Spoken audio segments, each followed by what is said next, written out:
Good evening from wherever you may be listening.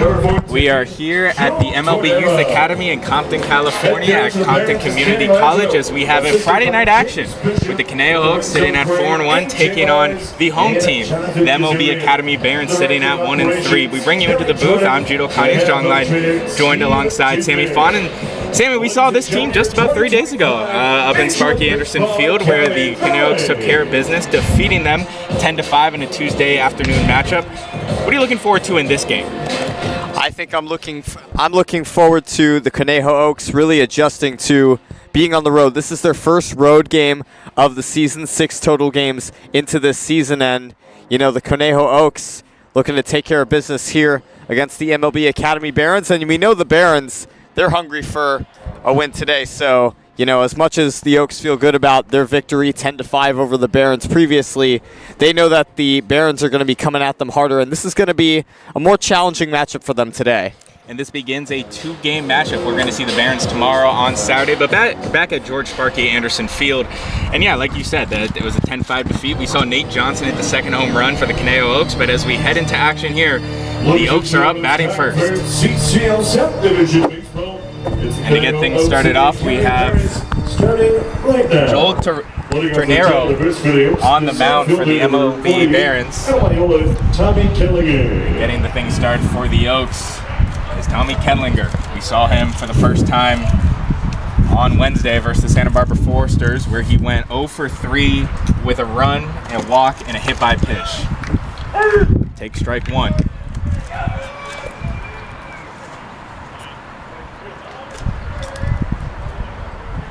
Like I mentioned, on the mound for the Barons, Joel Ternero out of Azusa Pacific University, a senior there.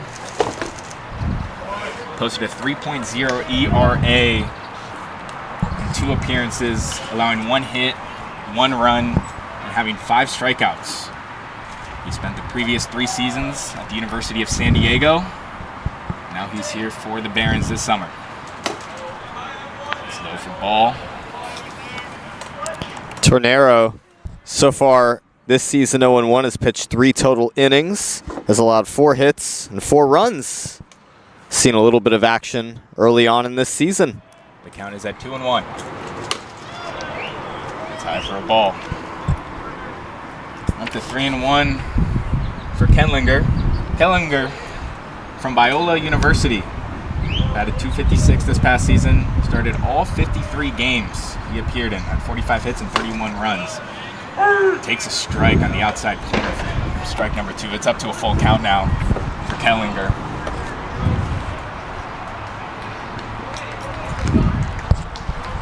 Like I mentioned, this is the second meeting between the Barons. So at the season, Kendlinger slaps that into left field. It's going to drop for a hit. He's going to go for 2. It's going to be a stand-up double for Kendlinger as the leadoff man to get things started for the Oaks. Yeah, that's a real good start for the Conejo Oaks. You saw Kendlinger smoke that ball right into the gap in left center field, and Hunter Backstrom had a long run to cut that ball off. You saw him have a little trouble picking it up, but fine hitting by Kendlinger, who became active on the roster a few games into the season, and it's good to see him strong in the leadoff spot. And in fact, that's his first hit for the Oaks this summer. He was with the Oaks last season in 2024 when they won the championship, but he's back for another year and gets his first hit here. So up to the plate for the Oaks, Lucas Daniewicz takes the ball low. Daniewicz has been kind of a regular guy in this lineup for the Oaks thus far. Didn't see action in their 9-5 win against the Santa Barbara Foresters on Wednesday, but was in the 2-hole in their win against the Barons 10-5 on Tuesday, where he went 1 for 4 with a double and 2 RBIs. Daniewicz, one of the 2 players from Kowloon. 1-0.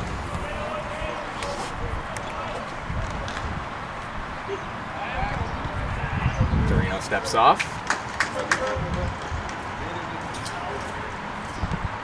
For the Oaks right now, they're on a 3-game winning streak. They started it against the San Diego Bombers on Sunday, beat the Barons on Tuesday, and what was then the undefeated Santa Barbara Foresters. Whacks that foul. Counts even at 1. Yeah, I will say that matchup against the Foresters was certainly a revenge game for the Oaks after a devastating 14-5 loss the previous Saturday, and certainly a good groove and a good momentum boost for the Conejo Oaks. Danny fouls that off. 1-2. And I think the key player in that game too was Spencer Kratt, who pitched 3 shutout innings. He certainly gave the Oaks a huge boost, and following his performance, the Oaks broke out in that 8th inning. Danwood's to 1-2. Fouls that off to the right. Coming up next for the Oaks is Devin Wilkes, sitting at first base today. He's usually been the designated hitter. He's going to be out in the field. Following him is Nate Johnson at third base, Tyler Hawley out in left field, and Nolan Johnson making his CCL debut at catcher. And to finish us off, it's Zach Moore, Ethan Gonzalez, and Cade Falskin. The 1-2.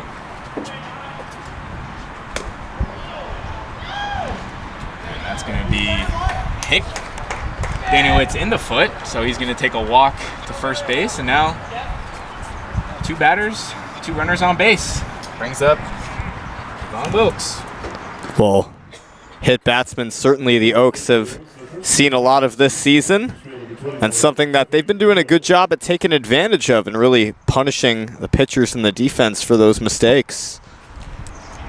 So brings up Devin Wilkes, the owner of the first home run for the Oaks this season. Fouls that off to the left. So he went yard, and then it was Nate Johnson with the second home run of the season. Runners on first and second. Count is 0-1.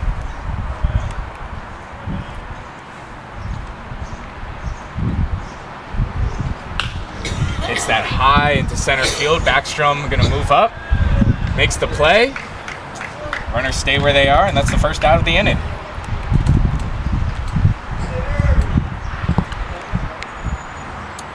Good job right there by Backstrom locating the ball. And it's quite windy today, Sammy, so it's going to be for those outfielders important to not take your eye off the ball even when you think you might have it in your glove. Yeah, you saw that ball sort of come in, and it's a key out for the Barons too, keeping those runners at first and second and keeping the double play in order. Brings up Nate Johnson here, the owner of the second home run for the Oaks this season, batting .500 this summer so far with 5 runs, 5 hits, 1-0. Takes ball high, 2-0. Nate's brother Nolan also set to be in the starting lineup, and this will be the first time that we'll have seen Nolan Johnson get playing action for the Oaks this season. And Nolan Johnson actually arrived the night of the Oaks win versus the Barons on Tuesday. It's a pass ball. Runner's going to advance to second and third, and now 2 runners in scoring position early for the Oaks. 3-0 for Johnson. Well, so much for the shallow fly ball and that key out for the Barons. We saw Tornero just lose the handle a little bit on that pitch. It's a 3-0 count. A walk would reset that double play scenario. Certainly the wind to be a factor. That's low for ball 4, and Johnson's going to take his stride to first base, and it's a bases loaded here early on in the first inning. Well, the Oaks giving the Barons trouble early on here. Brings up Tyler Hawley. Got his first hit of the season against the Foresters. Was in a big way. Hit a 3 RBI triple in the bottom of the 3rd inning. Led to a 5-run 3rd inning versus the Foresters. A big inning that led to their victory, 9-5. But now he is up here for the first time today. Swing and a miss. So with 1 out, bases are loaded for the Oaks early on.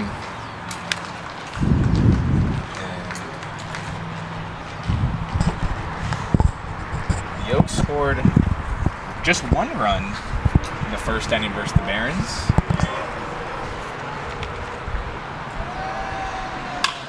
That slash to center field. Backstrom backs up.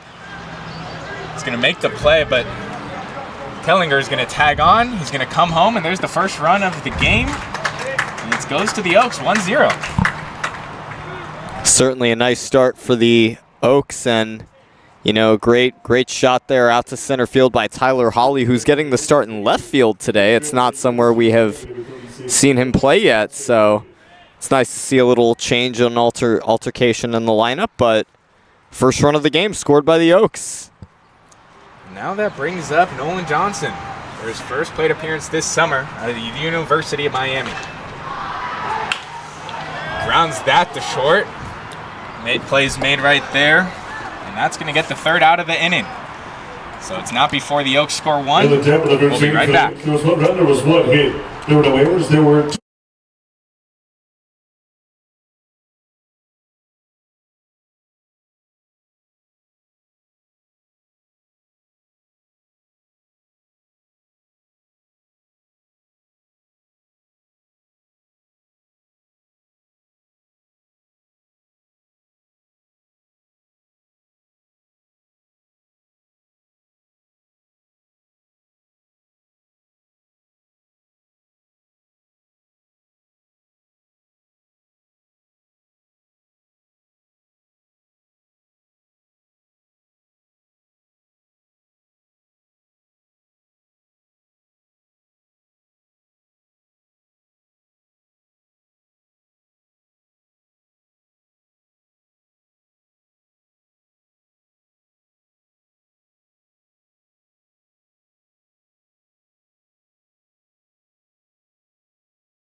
It's Cade Belowen on the mound to get things started for the Oaks at the bottom of the first inning as they lead 1-0 off a sacrifice fly from Tyler Harley in the first inning.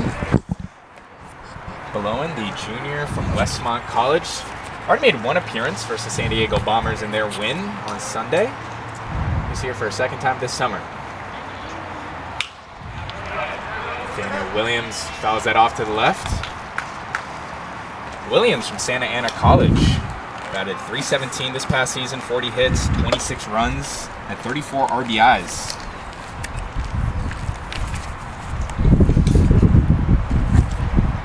Oh, 1. Fouls that off to the left again.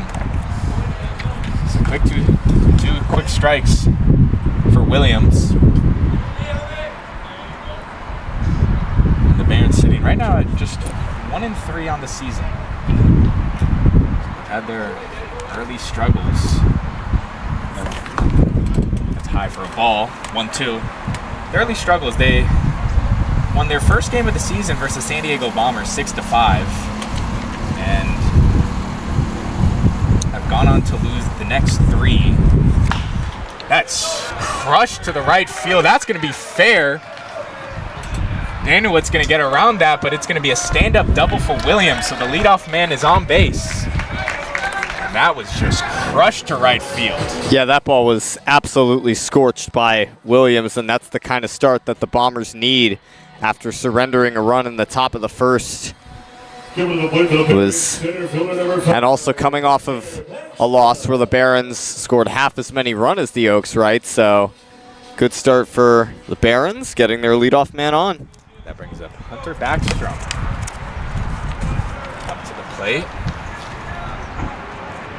Runner on second, no outs. It's high for a ball. Backstrom's older brother was also part of this academy back in his day. That'd be Makai Backstrom. He was drafted by the Braves in 2019. 1-0. Takes a ball low. 2-0. Backstrom this past season was at West Los Angeles College where he batted .403, 50 hits and 27 runs, and 65 RBIs. 2-0. That's grounded past Wilkes for a hit. Here comes Williams. He's coming home. Goes for 2, and that's going to be an RBI double right there for Backstrom, and it's even at 1. Well, the Barons waste no time in coming back. They tie the game on that RBI double by Backstrom. The Barons want to come back strong against the Oaks following a loss so far, just 1 win on the year, 1-3 as they come into today. And you're right, they went the first 3 innings in that Tuesday matchup without scoring a single run. Just had 2 hits. Now they already have 2 hits here with the first 2 batters. Brings up Trevor Schmidt. That's a high fly ball to right field. Danielitz goes back to the fence. He's going to make the play. Williams tags on from second. He's going to get to third. So a good play right there to advance the runner by Schmidt. And it's the first out of the inning. Yeah, Schmidt did his job right there, and now the Barons are perhaps a ground ball or a sac fly away from tying this game. And Nathaniel Williams, Hunter Backstrom definitely has wheels, so anything in that outfield is going to be an easy walk to home plate. But yeah, the Barons are already coming out hot. They're tied at 1 out. Runner on third brings up Gavin Taylor. Takes the ball outside. As we mentioned last time, Gavin Taylor, with his brother Colin Taylor on the team. They both were in the starting lineup the last time these 2 teams played as well. Taylor chops that foul. And they're playing the same positions as well, with Gavin Taylor catching and Colin Taylor at third. So we got pairs of brothers on both teams that are both playing in the starting lineup. Both playing right now. Nolan Johnson at catcher and Nate Johnson at third base. And Gavin Taylor playing catcher as well as Colin Taylor at third base. Yeah. Just wanted to clarify what positions they were playing. 1 out. Runner on third.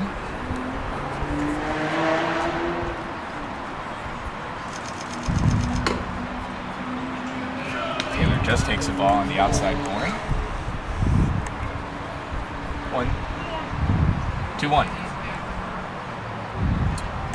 Taylor this past season at Los Angeles Valley College, batted .358, 44 hits.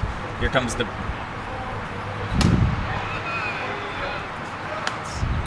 high for a strike. 3-1.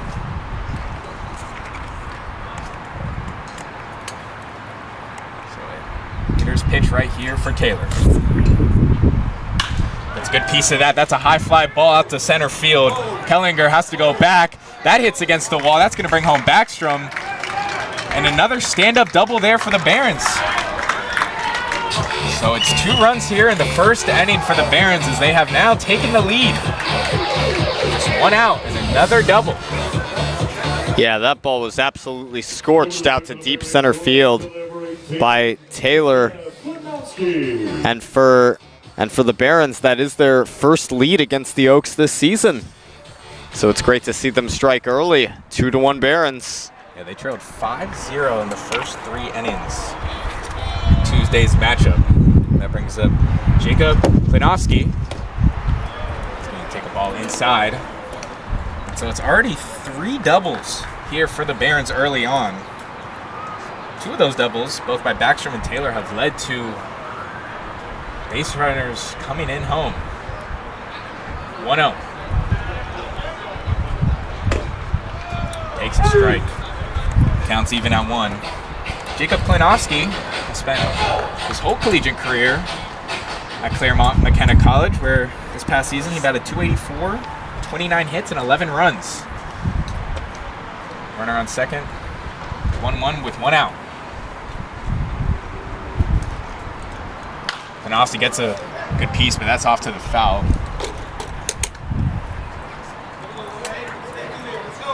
You know, with the difference we're seeing early on in this ball game, Barons taking their lead against the Oaks, and you know, you sort of have to wonder about the effect of the home field advantage as this very nice facility right along Compton College in Compton, California.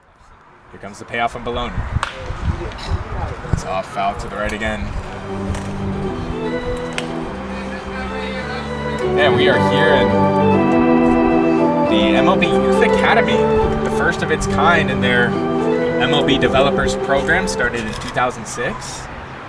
But it is within the campus of Compton Community College, down towards the South Bay. Here comes the payoff from Beloyan. That's grounded to Falskin. Going to make the play at Wilkes in time. Gets the second out, but that advances Taylor to third base.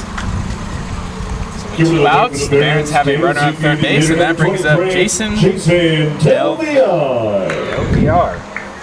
Also, this is the first time that we've seen Devin Wilkes get the start at first base. We've seen him start as the designated hitter, and we've also seen him come into the game later as the first baseman, but it's cool to see him getting the start defensively. Yeah, he's been one of the stronger players thus far this season for the Oaks.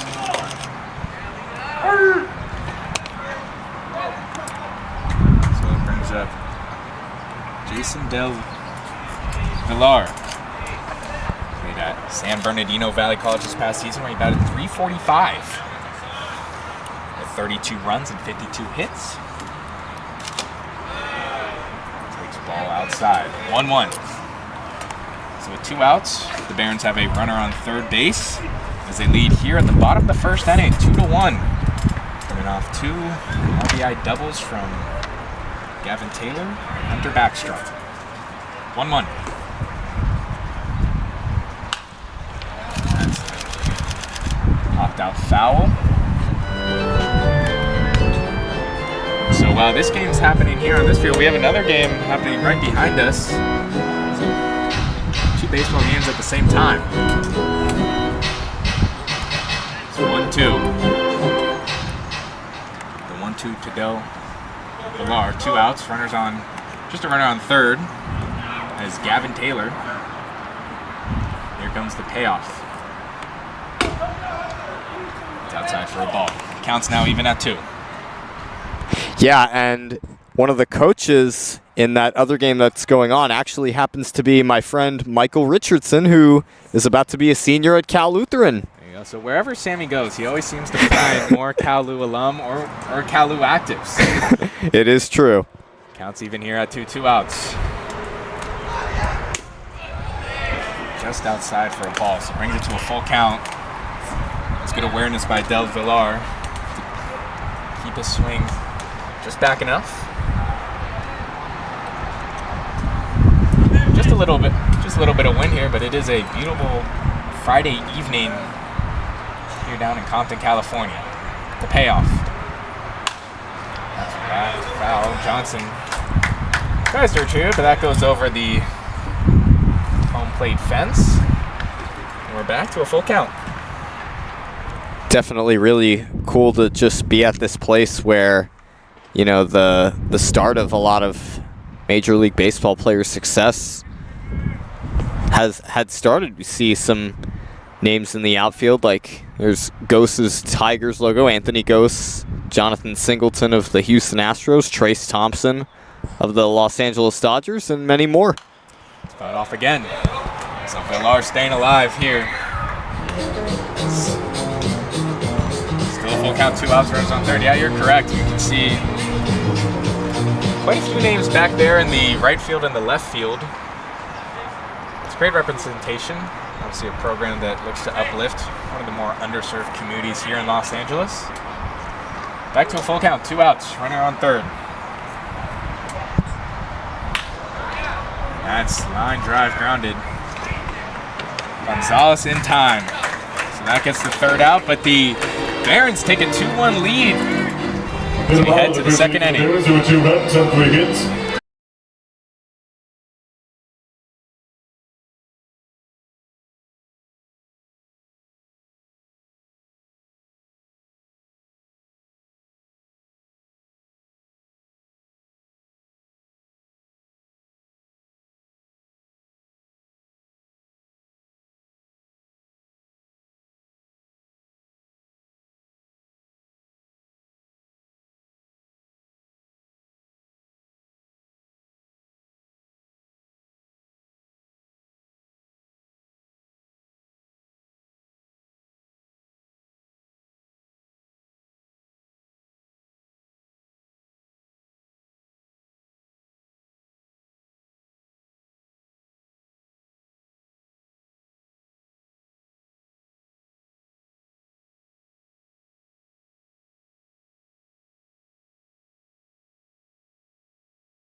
Leading off the Tampa City for the Oaks, number 25. Head here into the second inning as it was a action-packed first inning for both teams. The Oaks took a 1-0 lead at the top, and the Barons responded with 2 of their own. So we had here the Barons with a 2-1 lead, and that's Zach Moore at the plate.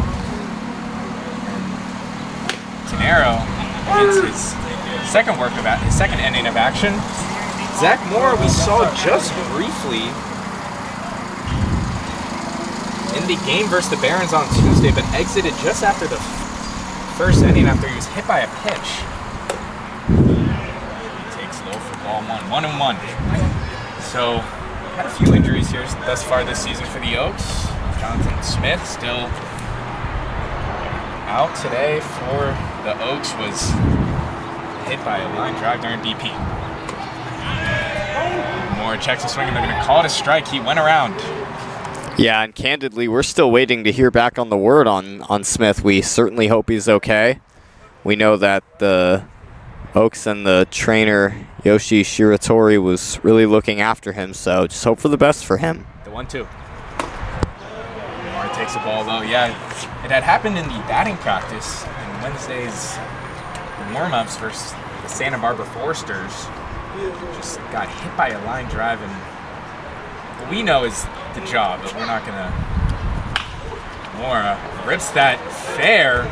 He's gonna go to first. He's gonna round the bases for 2, and they're gonna say just got stuck in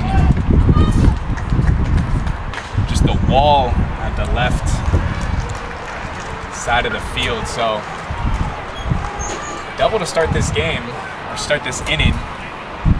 Yeah, really good shot there by Mora too, as you saw that ball go right down the third base line. Kind of took a little curve hop around the third base bag, and yeah, to your point, the ball got stuck in the wall, so Mora is at second to start the second inning.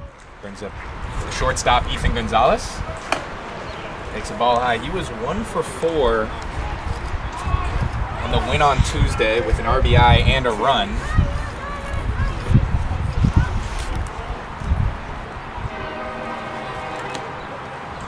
1-0. That's low for a ball. 2-0 to Gonzalez. Runner on second. 0 outs here. On top of the second inning.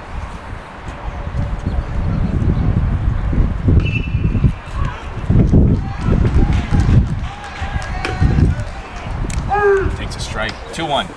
Gonzalez is a junior right now at Cal State Los Angeles. His first team All-Coastal Canyon League and named Defensive Player of the Year for Moore Park High School this past season. Grounds that to third. Throw's going to get there in time. So 1 out, but that advances Moore to third. And just like that, the Oaks with already a runner in scoring position. Yeah, big one too, and saw the shortstop Nielsen play his man at first, but you also saw Zach Mora kind of right in front of him. It was interesting to see. It was kind of a gutsy base running move by Mora to go to third because the ball was not hit behind him, but Oaks have the tying run at third with 1 out. Inside for a ball. That brings up the bottom of this order, Cade Falskin from Oregon State. Made no appearances this past season, but was a high school senior at Newberry Park. And 25 hits and 16 RBIs. 0-1. Falskin rips that into right center field. That's going to drop for a hit. That brings in Moore for the run. He's going to go for 3. And it's a stand-up triple from Cade Falskin. And just a great piece of hitting. Finds the gap between Klinoski and Backstrom in that center right field. Yeah, great hit by Falskin. He rips that ball right into the gap, and as soon as that ball came off his bat, you could pretty much tell that he was thinking 3 right out of the gate. He saw it go. He hit it. He saw it, and he liked it. And the Oaks have now tied this game. Game is tied for the second time today. Squared at 2 right now. So already an entertaining game here at MLB Youth Academy. Back to the top of the order with Tommy Kendlinger. Fouls that off. And yeah, we're just, it goes back to that bottom of the end from the Barons. They had, trouble finding their rhythm early parts in that game, and they've already found it here. And same with the Oaks. The Oaks actually scored runs in the first 5 innings of that game on Tuesday. Scored 3 in the second inning. Falskin grounds that to Nielsen. And the throw is in time. So Falskin gets caught coming home. But it's going to be a fielder's choice for Kendlinger. Great play by Nielsen at short. As the infield was playing up, you saw him charge up on that ball. And as soon as he got the ball, you saw Falskin coming home. And I think Falskin probably would have been out anyway, but may have gotten just a split second late of a jump. But you saw Nielsen at short. He did not hesitate and got his man at home. So Nielsen saves the potential lead-taking run for the Oaks as it remains 2-2. Danielitz up for his second time, was hit by a pitch his first time.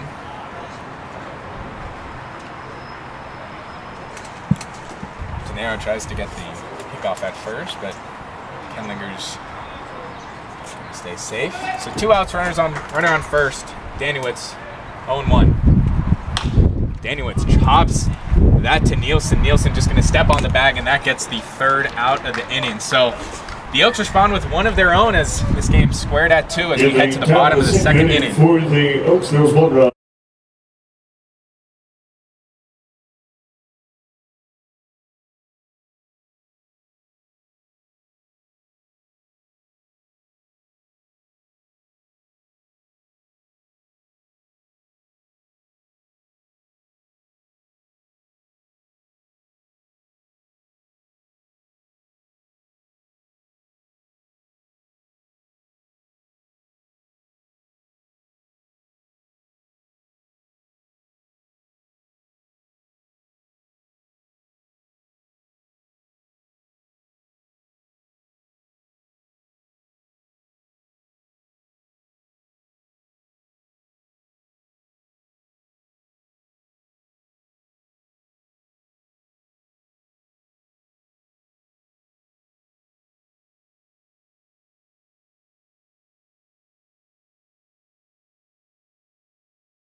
come to the bottom of the second inning as it's squared at 2.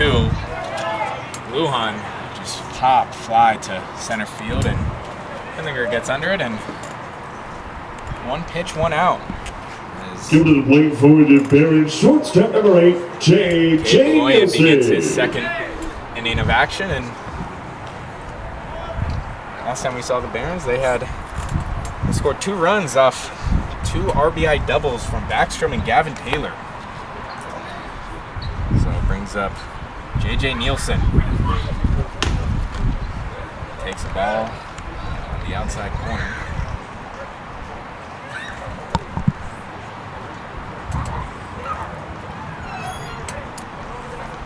J.J. Nielsen, currently at University of Hawaii, pops that high.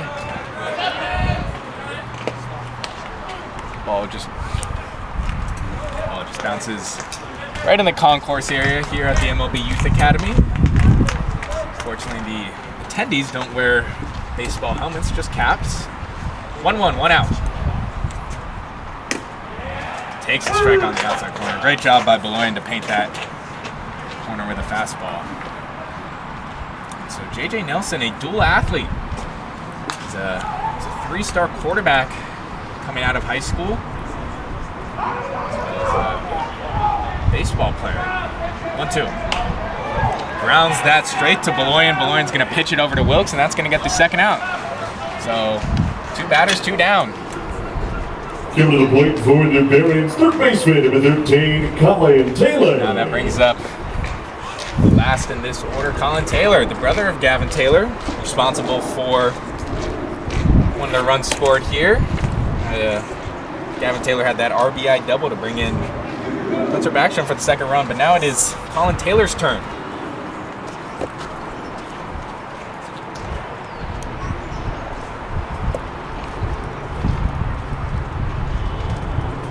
Beloyan looking a lot more comfortable here in the second inning. Gets him with a fastball for strike 1.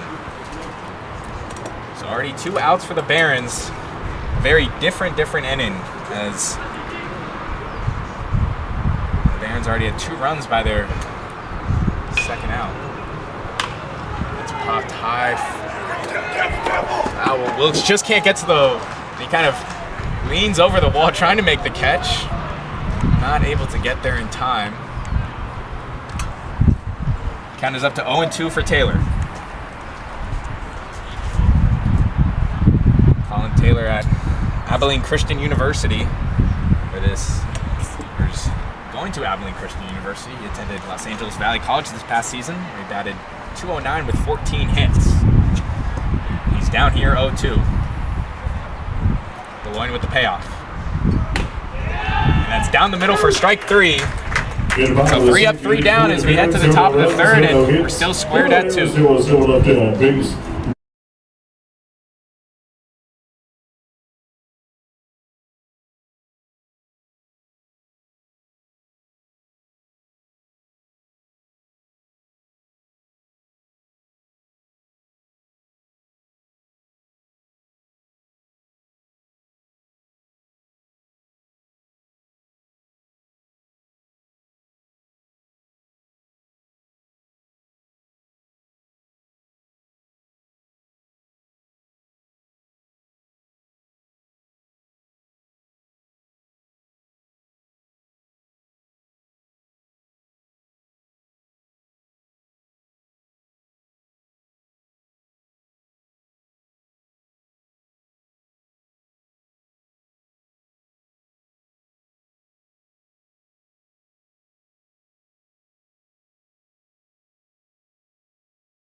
back here to the MLB Youth Academy in Compton, California, as we get the third inning underway, and Kevin Wilkes get us started for the Oaks.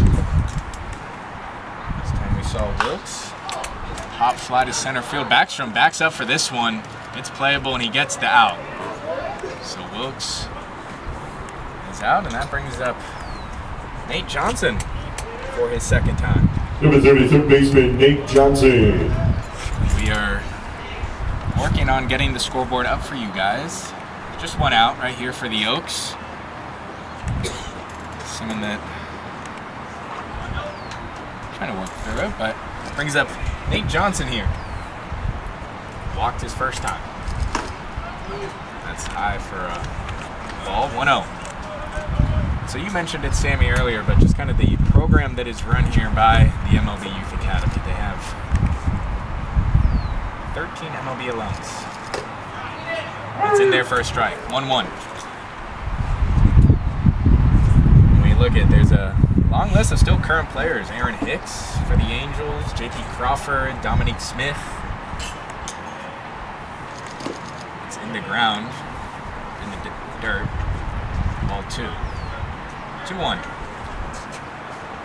From 2018 to 2020, the MLB Developers Program nationwide had 635 alum go to play at the college level. Johnson takes ball 3, so 3-1 here. And in fact, one of those alumni is Malachi Moore, the umpire. He originally wanted to be a player, but ended up being an umpire. 3-1. Takes a strike, brings it up to full.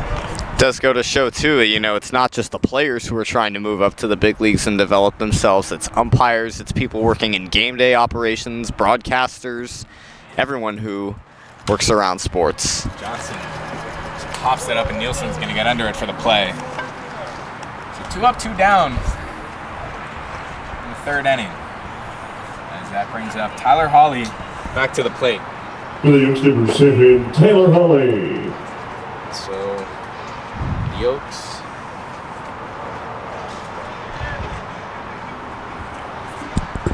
Tyler Hawley had a sacrifice fly that brought in Kenlinger for the first run of the inning, for the first run of the game.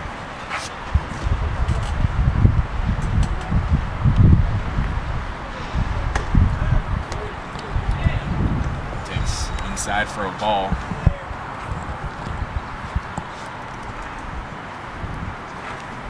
So Tenera was 4-time All-League academic selection. Hawley takes a strike. 1-1, 2 outs, no runners on base. Tenera in 2 of his seasons at the University of San Diego was the Big West on the Big West Commissioner's honor roll. So not just an athlete, but a scholar athlete. Count is at 2-1, 2 outs. Well, Hawley had that big-time triple that we talked about earlier. That's still trying to find his rhythm. 2-1. Whacks that left field. That's going to drop. Hawley's going to turn it for 2. He's going to get there and a stand-up double. So the Oaks stay alive here in the third inning. Yeah, Tyler Hawley with his second hit of the summer, and yeah, to your point, it seems like that's another sign of him getting into more of a groove. He's hit well at the plate. He's been making good contact and has been putting the ball in play, but I think, this past Wednesday was really the first time when we saw him get lucky enough to drive the ball to the outfield and clear the bases, of all things. Baseball's all just about timing and getting in your rhythm, and Hawley's slowly working into that. Tenera steps off. So that brings up Nolan Johnson. Rounded out his first time, but in his limited appearances at the University of Miami this past season, batted .455 with 5 hits. Takes outside for ball. And as we mentioned, Nolan Johnson, the twin of Nate Johnson. They also have another brother, Jack, who plays at the University of Baylor. 1-0, 2 outs, runner on second. Johnson fouls that into Taylor's glove. 1-1. So we saw the Oaks score a run in the first, run in the second.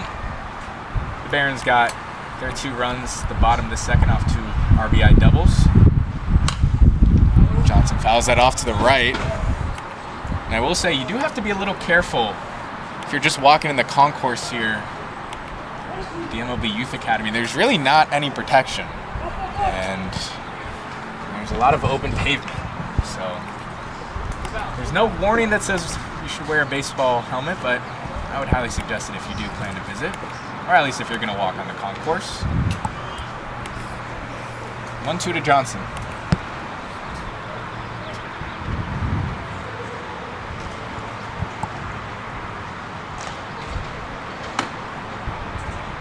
Johnson takes ball. I'd probably say the same thing about Sparky Anderson, too. You're walking around, you know, a lot of foul balls land right by the Forest Fitness Center, or by the softball field, or even or by like the circle lot, by the parking lot. Swing and a miss from Johnson. And that is going to be Tenero's first strikeout. It's going to be the last out as we head to the bottom of the third. As the Oaks and the Barons are still tied at 2. We remain tied at 2 runs apiece.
It's a 71-degree evening here on a Friday night in Compton, California, as we get the bottom of the third inning underway. It's Nathaniel Williams up first. That's popped out foul off to the left. So the Oaks in their baby blues today have won them 3 times this season, and the Barons in navy jersey and white pants. The Oaks are also in gray pants, I should say. They've primarily worn the white pants. Williams takes the ball upstairs. They have primarily been at home, so definitely makes sense. First taste on the road, too, you get a different feel for other ballparks, the playing conditions, and what it's like to play there. Williams whacks that into right field. Daniewicz goes back to the wall, and that is gone. Williams with a solo shot home run to get us started here at the bottom of the third, and that gives the Barons a 3-2 lead. And that is the first home run allowed by the Conejo Oaks this season. Oaks have hit 2 of their own, and that ball was just crushed by Nathaniel Williams way out to right field. Yeah, certainly a sweet shot for for the Barons. All Danny Woods could really do was watch that fly past the right field. And for Williams, that is his first of the year. So that brings up Hunter Backstrom back to the plate. An RBI double to bring in the first run of the game for the Barons.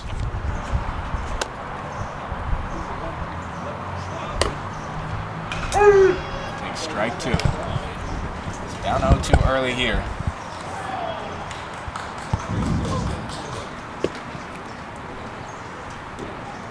So Beloyan has already allowed the same amount of runs he allowed in the win against the Bombers on Sunday. Upstairs for a ball. 1-2. Yeah, Barons with their second lead of the game. Certainly see them coming out with a lot more fire at the plate against the Oaks. And that's in the dirt. This counts now even at 2. Yeah, we've just seen a completely different Barons team than we saw. I mean, they didn't even have a single run in the first 3 innings, and now they have 3 and a home run.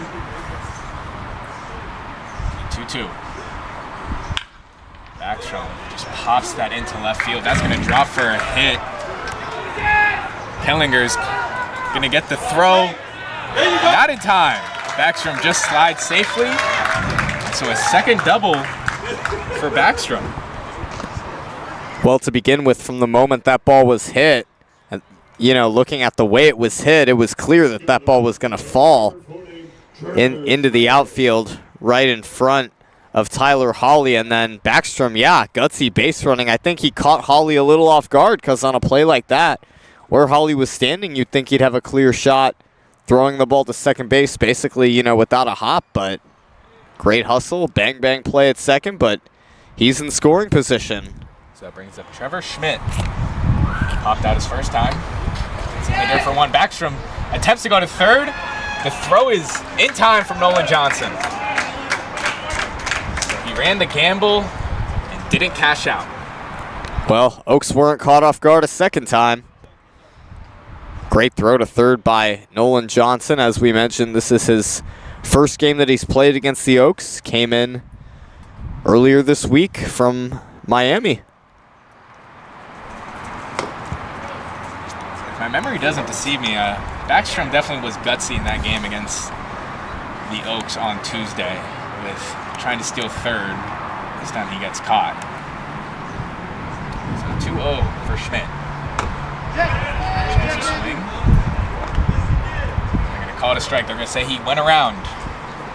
So 2-1, 1 out. The Barons with the lead 3-2 here at the bottom of the 3rd inning at MLB Youth Academy. It's a beautiful Friday night here in Compton, California. 2-1. Swing and a miss. Counts now even at 2. Beloyan with just 1 strikeout today. It's about 3 earned runs. Here comes the payoff from Beloyan.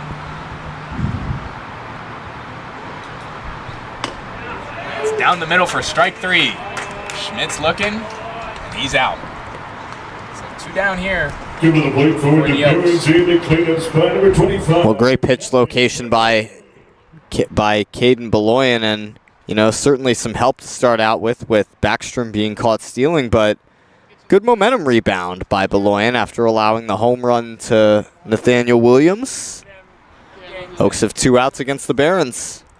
You said that was Nathaniel Williams' first home run and a big one as it gave the Barons the lead. It's in there for a strike. In fact, that has given now the Barons their first lead in 2 games. So, the first lead and second lead, I should say.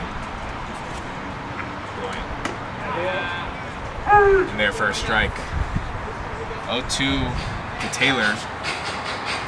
Taylor had his RBI double in the first inning that brought home Backstrom to give the Barons their 2-1 lead in the first inning. He's now facing the 0-2. It's upstairs for a ball. 1-2. 2 outs, no runners on base. And it is Jacob Vinofsky up to hit for the Barons. Here comes the payoff from Beloyan.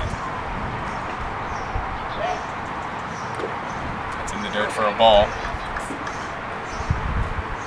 So at the end of this order, it's Jason Del Villar, Antonio Lujan, the left fielder, J.J. Nielsen at shortstop, and then Colin Taylor, Gavin Taylor's brother. But for now, Gavin Taylor, a UNLV commit for next season. 2-2.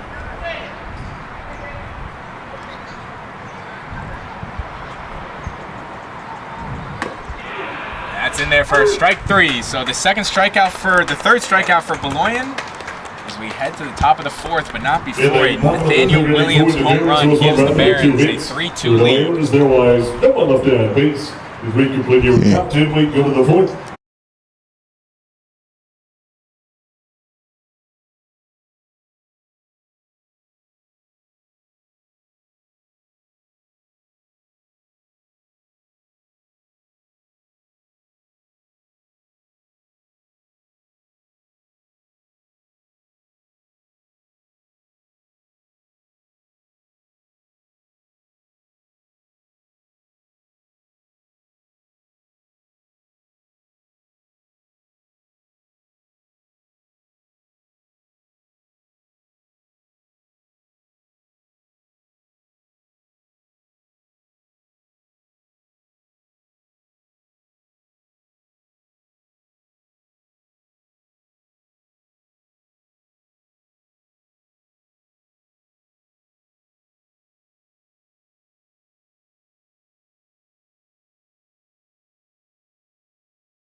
We are a quarter of the way through this game, or a third way through this game, as the Oaks are back up to bat. It is Zach Mora, who had a double in the second inning and was brought home by Kate Flaskin, who had that triple in the second inning. That was the third triple of the season for the Oaks, but Zach Mora fouls it off to the left. Like we mentioned, he did exit Tuesday's game versus the Barons with a injury. Looked like to be a left arm, as he was hit within the first 2 pitches of that game.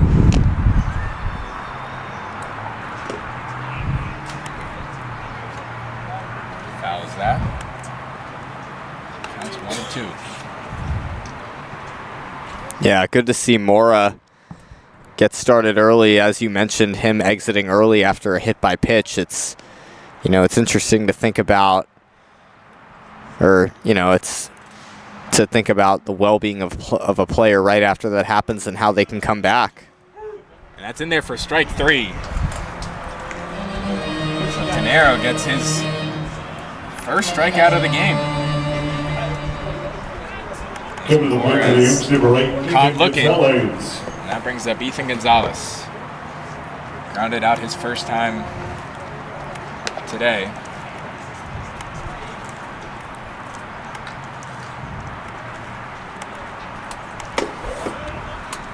There for a strike. 0-1.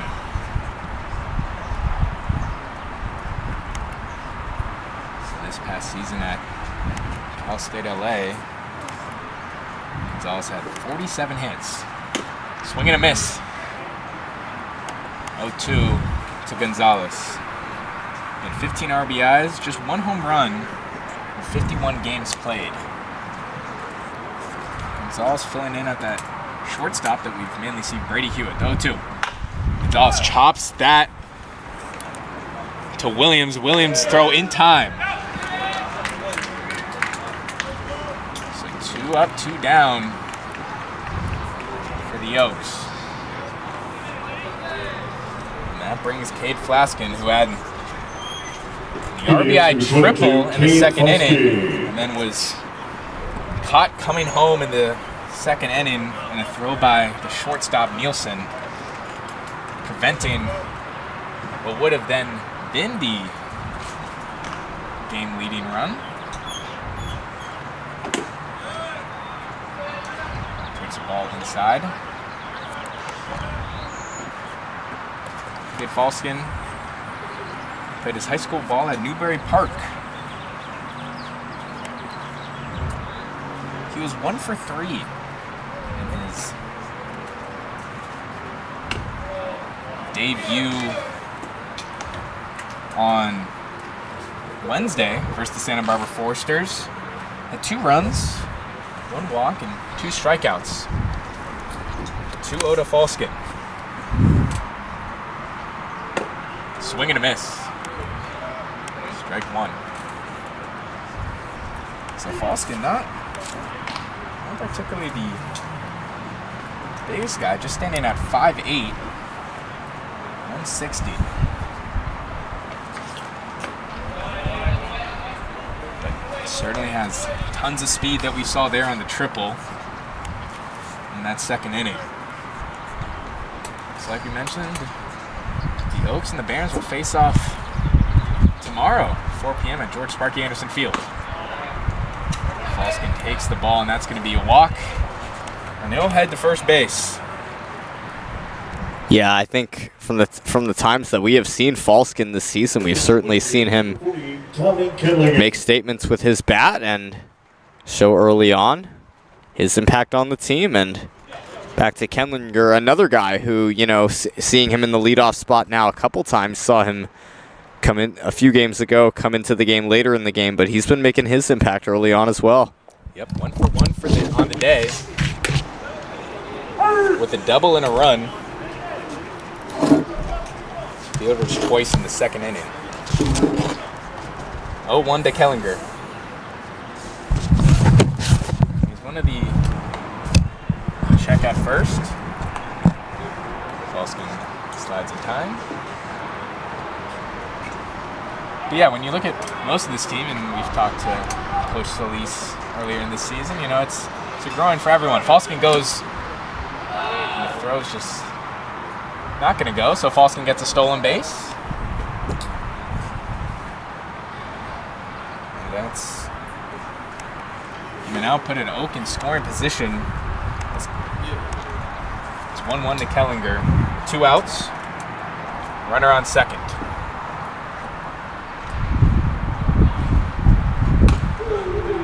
Kellinger takes a strike down the middle.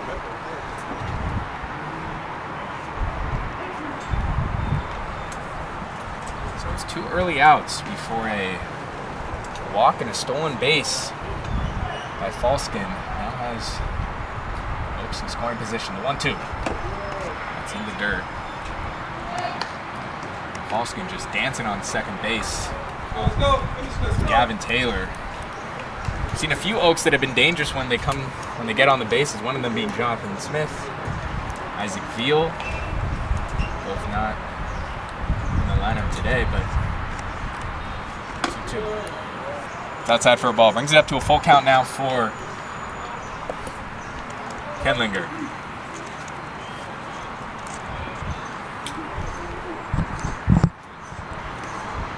Kenlinger. Comes the payoff. It's in the dirt for ball 4, and 2 walks, 2 straight walks for the Oaks. That's going to bring Lucas Daniewicz back to the plate. So, with 2 outs, the Oaks now have 2 runners on base. Yeah, definitely time for the Oaks to strike again, and down by just 1 run. Coming back against the Barons, seeing definitely more of a tight ball game than we saw this past Tuesday with these two teams facing each other. So a mound visit here from pitching coach AJ Monarez. It's a quick little visit, just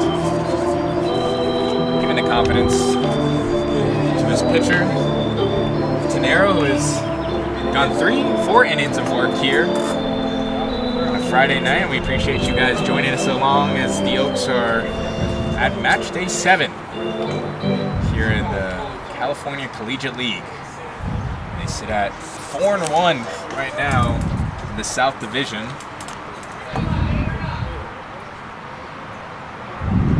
Swinging a miss from Daniewicz. 0-1. So the Oaks now with runners on first and second base with 2 outs. Devin Wilkes looks on from the batter's box, but it's Daniewicz' turn. The 0-1. Grounds that. That's going to hit off Torino's foot. And no play there, so a single right there from Daniewicz, as that loads the bases and brings out Devin Wilkes, who has been a problem at all times, but especially with runners in scoring position. Yeah, and especially in a situation like this, that could be a costly play for the Barons. You saw Daniewicz just scorch that ball right up the middle. It went right off of Tornero's glove. I think that might have been his cleat. Regardless, no play given, and bases full of Oaks. Wilkes chops that to second. Nielsen going to get to the bag in time, and that's going to get the 3rd out. As the Oaks don't take advantage of bases loaded, and we head to the bottom of the 4th inning as the Barons still ahead, 3-2.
Bottom of the 4th inning as the Barons lead 3-2.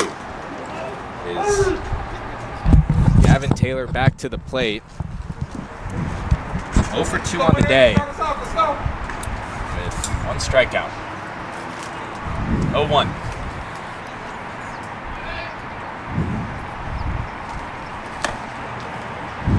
Takes the ball high for the ball.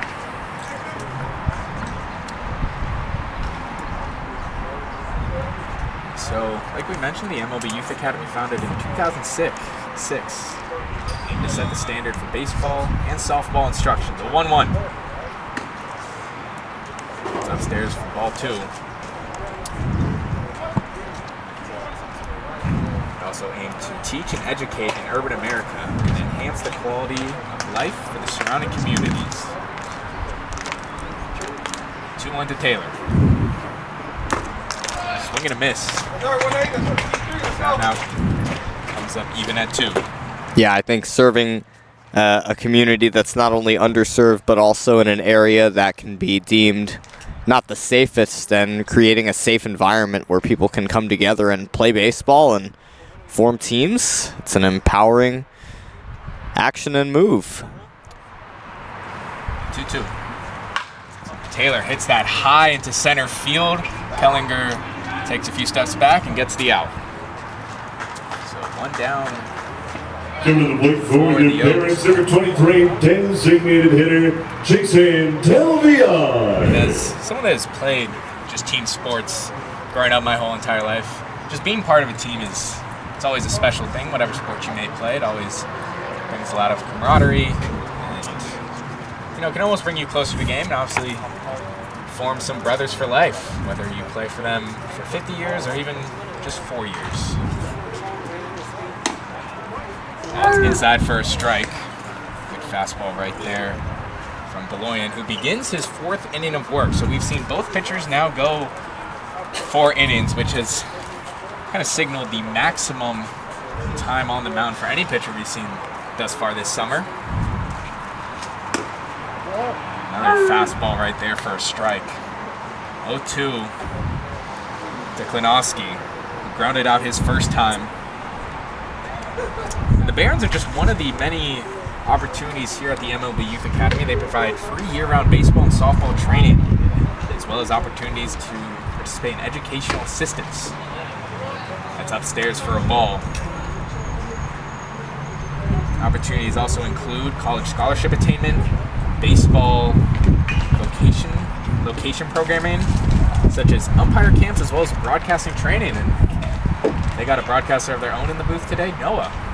So, not just on the field making the impact. That's popped up high. Johnson attempts to get back to it, slides and makes the grab. A terrific play by the newly incoming Oak, and that gets the 2nd out of the inning. What a play by Johnson. Absolutely no regard for his body right there. You see him run against the screen and the backstop. It's kind of a tight area there too. And the way that ball was hit, I almost thought it was going to go over, but and that's another thing, kind of adds to it. But Johnson laying out fully with his body secures the 2nd out of the bottom of the 4th. So like brother. We've seen both Johnson make huge plays. Johnson had that just incredible kind of similar ball that was going foul, diving play along the first base line near the visitors' dugout at George Sparky Anderson Field. And so now they are inside for a ball. Got to think when Nolan saw his brother make a spectacular grab, he said, I got to get one of my own. Yeah. Right there, he certainly made one in a sliding play, just as the ball fouled out close to the home plate fence. 2-0. Villar fouls that off to the left. That's the cool thing about playing with a sibling as well. You drive and motivate each other to perform well and be successful because, especially if it's, in this case, Nolan and Nate are twins, but especially the commonality of an older sibling, right? I have an older brother who grew up playing baseball as I did and always looked up to him, wanted to be better just like him. Villar pops that high. That's going to be Gonzalez, gets under, it's playable, and that's going to be the 3rd out as we head to the top of the 5th inning as the score remains 3-2. And the Barons, there lies number 1 left-hand base. Before we complete here at the Showcase Field here at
begin the top of the 5th inning with a pitching change for the MLB Barons. Joel Tenero's day is over, and that brings in Jeremiah Innings, the Anchorage, Alaska native, here on the mound. And that's inside for a strike. So Innings is at Diamond High School and is attending Coppin University next season. 0-1 to Johnson. Johnson takes the ball outside. Innings also making his 2nd appearance on the season. He's faced 8 batters up to this point, has struck out 2. Johnson fouls it off. Count stays at 1-2. And if you're just joining us, the Oaks jumped off to a 1-0 lead at the top of the 1st inning with a sacrifice fly from Tyler Hawley that brought in Tommy Kellinger, and the Barons responded with 2 of their own in the bottom of the 2nd inning off 2 RBI doubles from Backstrom and Gavin Taylor. That's outside for a ball count, even at 2. The Oaks then responded in the top of the 2nd inning as Cade Falskin hit an RBI triple that brought in Zach Moore to even the game at 2, and then it was Nathaniel Williams in the bottom of the 3rd inning that hit a smoke of a ball all the way past the right field for a home run, his first of the season, and gave the Barons the lead back. So we've got a good one here at the MLB Youth Academy in Compton, California. It's a full count for Johnson. Swing and a miss from Johnson. So Innings gets his first strikeout. 2nd time we've seen Johnson go down via way of the K. Coming to the plate for the Oaks, number 7, Tyler Hawley. Up comes Tyler Hawley. Responsible for that first run in the 1st inning that brought in Kellinger, the sacrifice fly, but also had himself a double. We've talked about it on this broadcast before. He was someone that struggled in his first few starts, not recording a hit, but had a huge triple. And Wednesday's win versus Santa Barbara Foresters that cleared the bases in the 3rd inning and eventually led to the Oaks knocking off the undefeated Foresters. And so it's Tyler Hawley back to the plate for his 3rd time today. Takes the ball high. 2-0. Also, correction, that was Nate Johnson at the plate, and saw Nolan Johnson earlier in the game. He'll bat again in this inning. Swing and a miss from Hawley. 2-1. So yeah, it is the Oaks' first road game of the season, as they have spent the past 6 games at George Sparky Anderson Field, but they'll be back tomorrow as they face the Barons at 4 p.m. And they're on the road to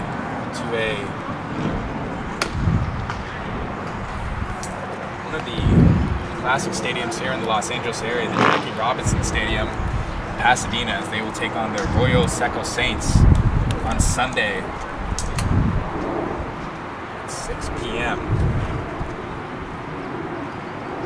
3-1. Hawley takes the ball, and that'll be a walk for Hawley as he gets the first base runner on with just 1 out for the Oaks. Bringing up Nolan Johnson. For the Oaks, number 36, Nolan Johnson. Nolan Johnson had a spectacular play at the bottom of the 4th inning that got Jacob Klinowski out off a foul towards the home plate fence. Now it's his turn to hit. Swing and a miss.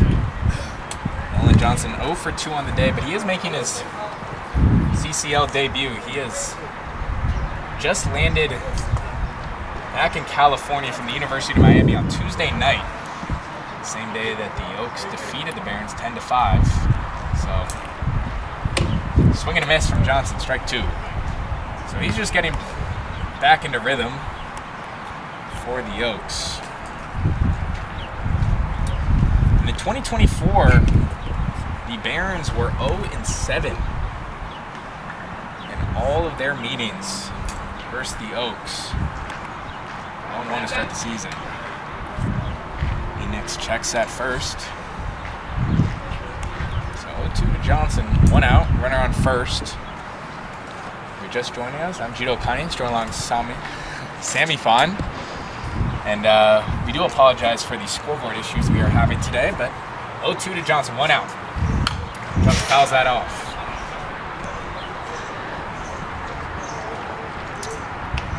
So it is a beautiful night here in Compton, California, as it is 70 degrees and there is some wind.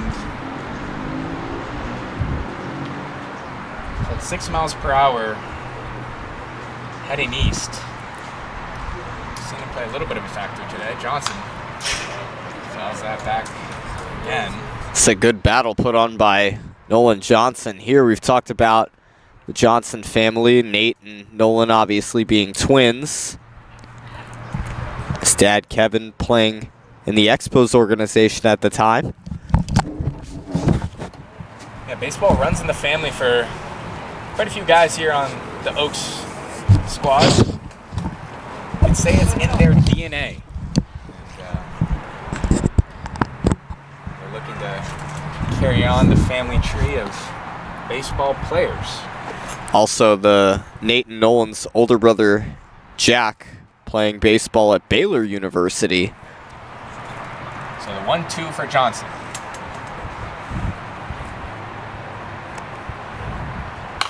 Johnson fouls it off right, so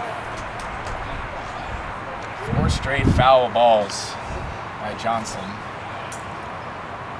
Making Enix work for every pitch here. Just 1 out. Holly on first. Yeah, the Oaks certainly giving him quite a welcome on the mound. They're battling against him. He struck out Nate Johnson, but the Oaks Johnson finding ways to grounds that battle. to second. Plays made at first. Try Turner for 2 in time. So a double play there for the Barons as they get out of the inning. And they still have the lead, 3-2. And to the bottom of the 5th. Inning for the Oaks, through no run.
Antonio.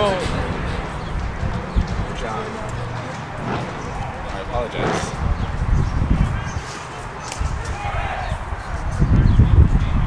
Antonio Lujan to get things started here. That's chopped to Bolognian. Tosses it to Wilkes. First out of the inning.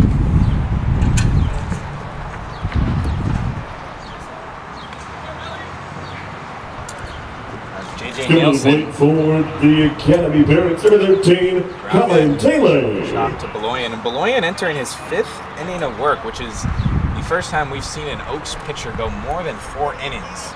He went just 4 innings against the San Diego Bombers in their Sunday win. So the coaching staff liking what they're seeing from Beloyan as they keep him in for a 5th inning. Colin Taylor up to the plate. Swing and a miss. I mean, yeah, one thing that's good to point out is that one of the rules of summer ball that's really enforced by teams and coaches is that pitchers, you know, if they pitch, assuming they pitch the following season, can only pitch a certain number of innings, you know, each game that they play, like, or a certain amount of innings throughout the season. Like, coaches will say, okay, pitch this many innings and then you're done. And that's popped up. Hellinger going to get under it, and there's the second out. So 2 up, 2 down for the Barons. And yeah, we saw a little bit of that in the game against the Foresters. They had 2 guys, Drew Rerick and Easton Thomas, both pitchers from the University of Texas. And I think me and you, Sammy, can agree that they definitely could have gone 4 innings, but they were pulled both after just 2 innings of work. So just kind of echoing what you're saying, you know, some guys get a little bit more time on the mound. Ball gets past Johnson. 2 outs, 1-0 to Nathaniel Williams, the owner of the home run today for the Barons. Takes high for ball. So he's scored twice already today with a double and a home run. And quite the day for the freshman. In the dirt. Ball 3. So 3 straight balls here from Beloyan as Nathaniel Williams stays patient at the plate. 5'10" freshman, 3rd baseman, the 2nd baseman I should say, from West Los Angeles College. Takes ball 4. So 4 straight balls from Beloyan, and Williams heads off to first base. Yeah, I mean, think about that home run that he hit, a no-doubter shot way over the right field wall, over the American Airlines sign and on the right field fence, but Barron's looking to get some insurance against the Oaks. It brings up Hunter Backstrom, who is 2 for 2. Backstrom brought in the first run of the game with an RBI double. Bringing in Nathaniel Williams. And Nolan Johnson gonna take a quick mound visit with Cade Beloyan. And so, just a quick little visit. So 102 Backstrom, who Go, kid, focus, go. played at Sarah High School, was a part of the senior all-star team at the 51st South Bay Athletic Club senior all-star game. Let's go! And that ball gets away from Wilkes. And that's going to advance Williams to second base. And a high throw there from Beloyan, who tried to pick off Nathaniel Williams at first base. Looks like the ball just went fully out of play, so Williams advances. And that puts a runner in scoring position for the Barons. Backstrom committed to the University of Riverside next season. Spent this past season at West Los Angeles College. 1-0. Swing and a miss from Backstrom. Count evens at 1 apiece. Yeah, back to that pickoff throw. I mean, Beloyan clearly just lost the handle a little bit there, and the ball went over Wilkes' head. The ball went out of play into the dugout, making Williams just get 1 extra base. So Beloyan steps off. So even when Nathaniel Williams is not at the plate, still on Beloyan's mind. 2-0 to Backstrom. Swing and a miss. 2-1.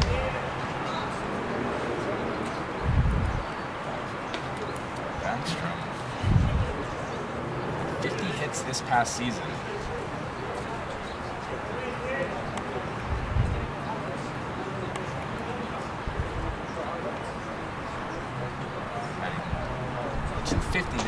for the Barons this summer. 2-2. Backstrom grounds that. Gonzalez going to get under it. The throw's going to get there in time to Wilkes. That's 3 outs for the Oaks. We head to the top of the 6th as the Barons still hold on to their 3-2 lead. Don't go anywhere. We'll be right back.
Head to the top of the 6th inning as the Barons still hold their 3-2 lead. With Zach Moore up to bat for the Oaks.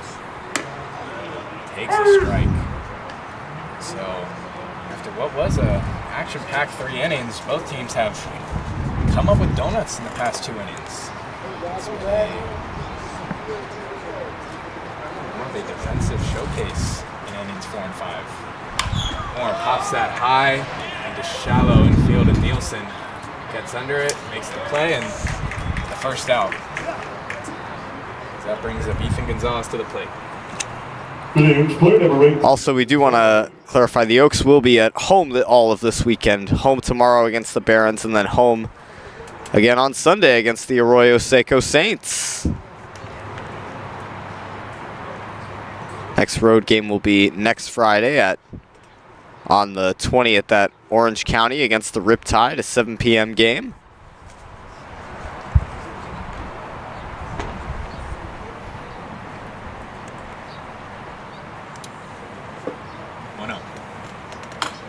Gonzalez fouls that off. Count now even at 1.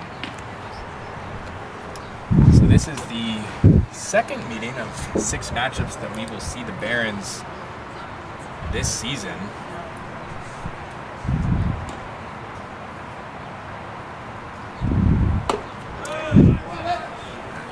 That's low for a ball. The Barons and the Oaks will face off tomorrow and then next Wednesday. It's Mark Anderson Field. That's low for ball 3. That is a 4:30 start. And then they will see each other again on Saturday. Next Saturday, June 21st. That's grounded straight to Enix. Underhands it to Schmidt. 2 up, 2 down to start this 6th inning for the Oaks. Yeah, we'll see the Oaks facing the Barons today and then tomorrow at home, and then 2 home games, one on Sunday, one on Tuesday, both against the Arroyo Seco Saints. That'll be the first matchup between the Saints and the Oaks. For now, the Oaks trailing 3-2 here versus the Barons. Falskin went for the bump, but had to dive and had to duck to not get hit by that pitch by Enix. 1-0, 2 outs, no runners on base. Falskin, another player who his dad played baseball too. His dad Tim played at Long Beach State. Has two brothers who have also played collegiate ball. His brother Cole at Chico State and Carson at North Carolina State. And his uncle Mike Scott actually pitched for the Houston Astros and the New York Mets from 1979 to 1991. That's high for a ball. So 3 straight balls here from Enix. Yeah, his uncle Mike Scott was a hell of a player when it came to being on the mound. He was the 1986 Cy Young winner, as well as World Series champion with the 1986 Mets.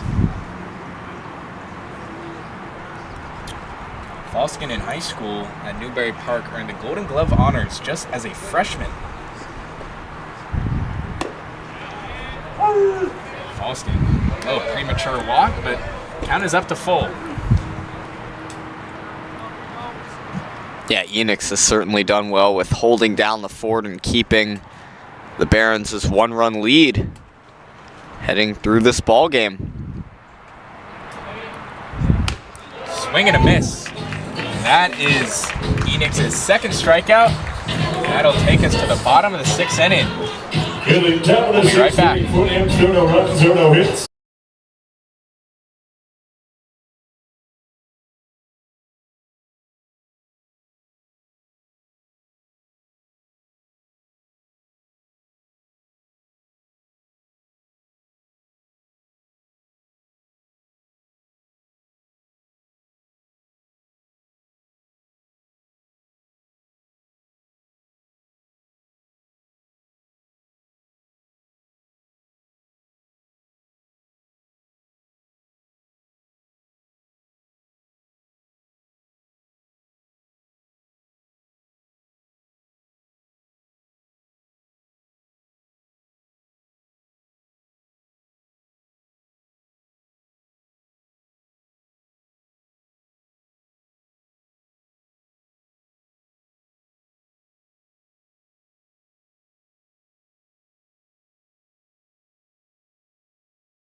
We begin the 6th inning, the bottom of the 6th inning, as the Oaks make a pitching change.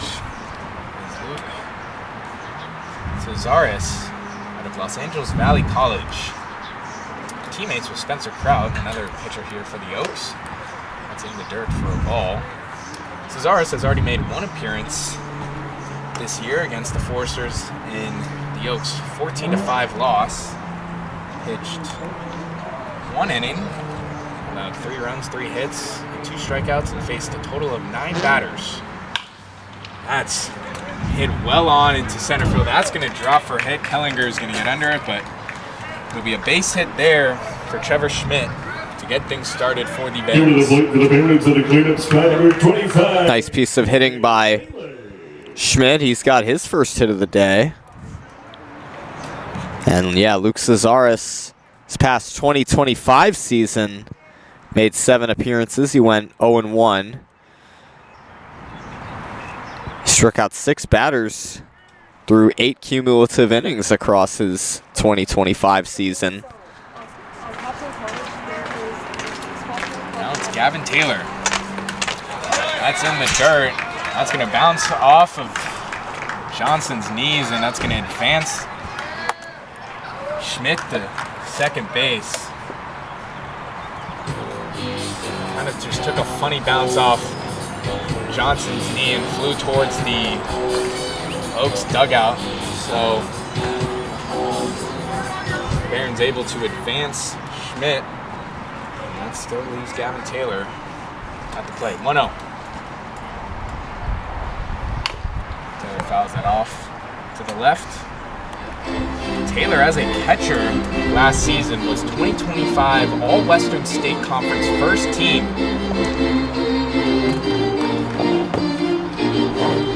At Los Angeles Valley College, where he had 44 hits and 34 RBIs. 1-1. Swing and a miss from Taylor. Brings the count to 1-2. Luke Cesaris from Sierra Canyon High School. High school that has put out lots of talent through all sort of sports.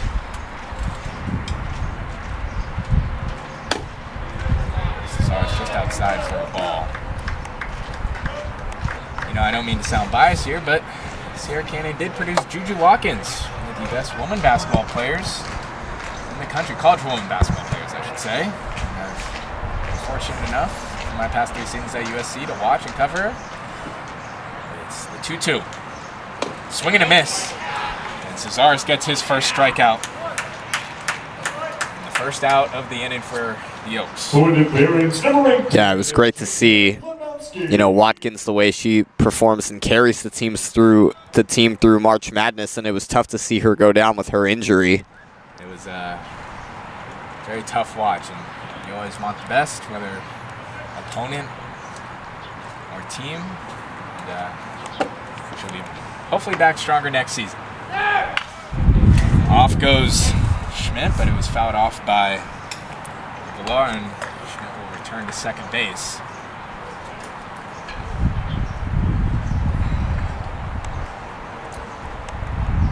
Seems like we're going off track, but Juju Watkins had 60 points and 20 rebounds in a game in high school, at Sierra Canyon High School. So the 0-1. Klinowski. Klinowski rips that foul. 0-2. Cesaris was ranked as the 50th right-hand pitcher in California in 2023 as a senior. His 2023 perfect game preseason underclassman All-American in the California region. 0-2 to Klinowski.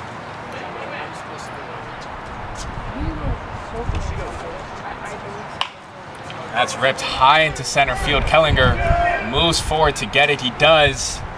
Villar stays at second. Great piece of fielding by Kellinger to get the ball, and so that's 2 down for the Barons. The runner on second base.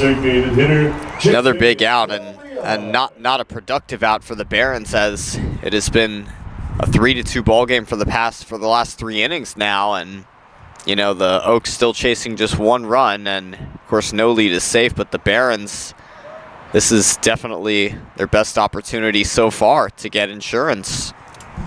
Yeah, and if you're just joining us, the Barons were able to, that's in the dirt for a ball. Johnson recovers, but 1-0 to Villar. And if you are just joining us, it was squared at 2 through the first 2 innings, but it was Nathaniel Williams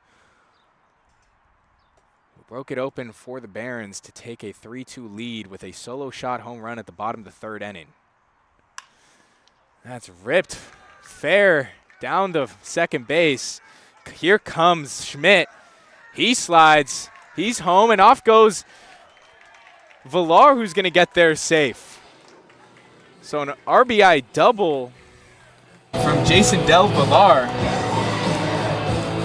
And the Barons increase their lead to 2.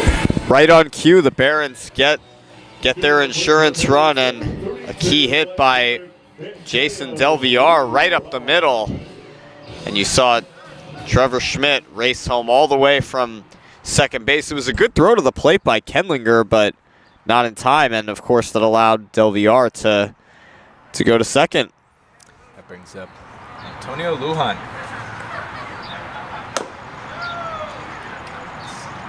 Low for a ball. So the Oaks now work to do ahead as they face a 4-2 deficit. 4-2. It's a fastball in there for a strike from Cesar. And yeah, the Barons have completely looked like a different team versus the Oaks here on a Friday night. It was the Oaks who jumped out early with a 5-0 lead in Tuesday's win. That's grounded to second. Falskin gets under it. Gets the timing throw to Wilkes, and that's going to get out of the inning. But not before the Barons add another run to their lead. It's 4-2 Barons as we head to the top of the 7th.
We got a good one here at the MLB Youth Academy in Compton, California, as the Barons lead 4-2 here at the top of the 7th inning, and it's down to 9 outs left for the Oaks to pull out a win. It's Tommy Kellinger to get things started here at the top of the 7th for the Oaks.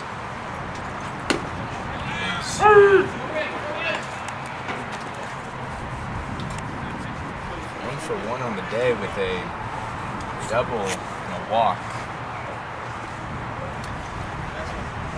Jeremiah Enix returns for his 2nd inning of action. So Kellinger from Biola University, the same university that fellow teammate Jonathan Smith has spent the past 4 seasons at, headed to San Diego State this year. 1-1 to Kellinger. Swing and a miss. 1-2. And Enix has really come in here and provided great relief for the Barons since entering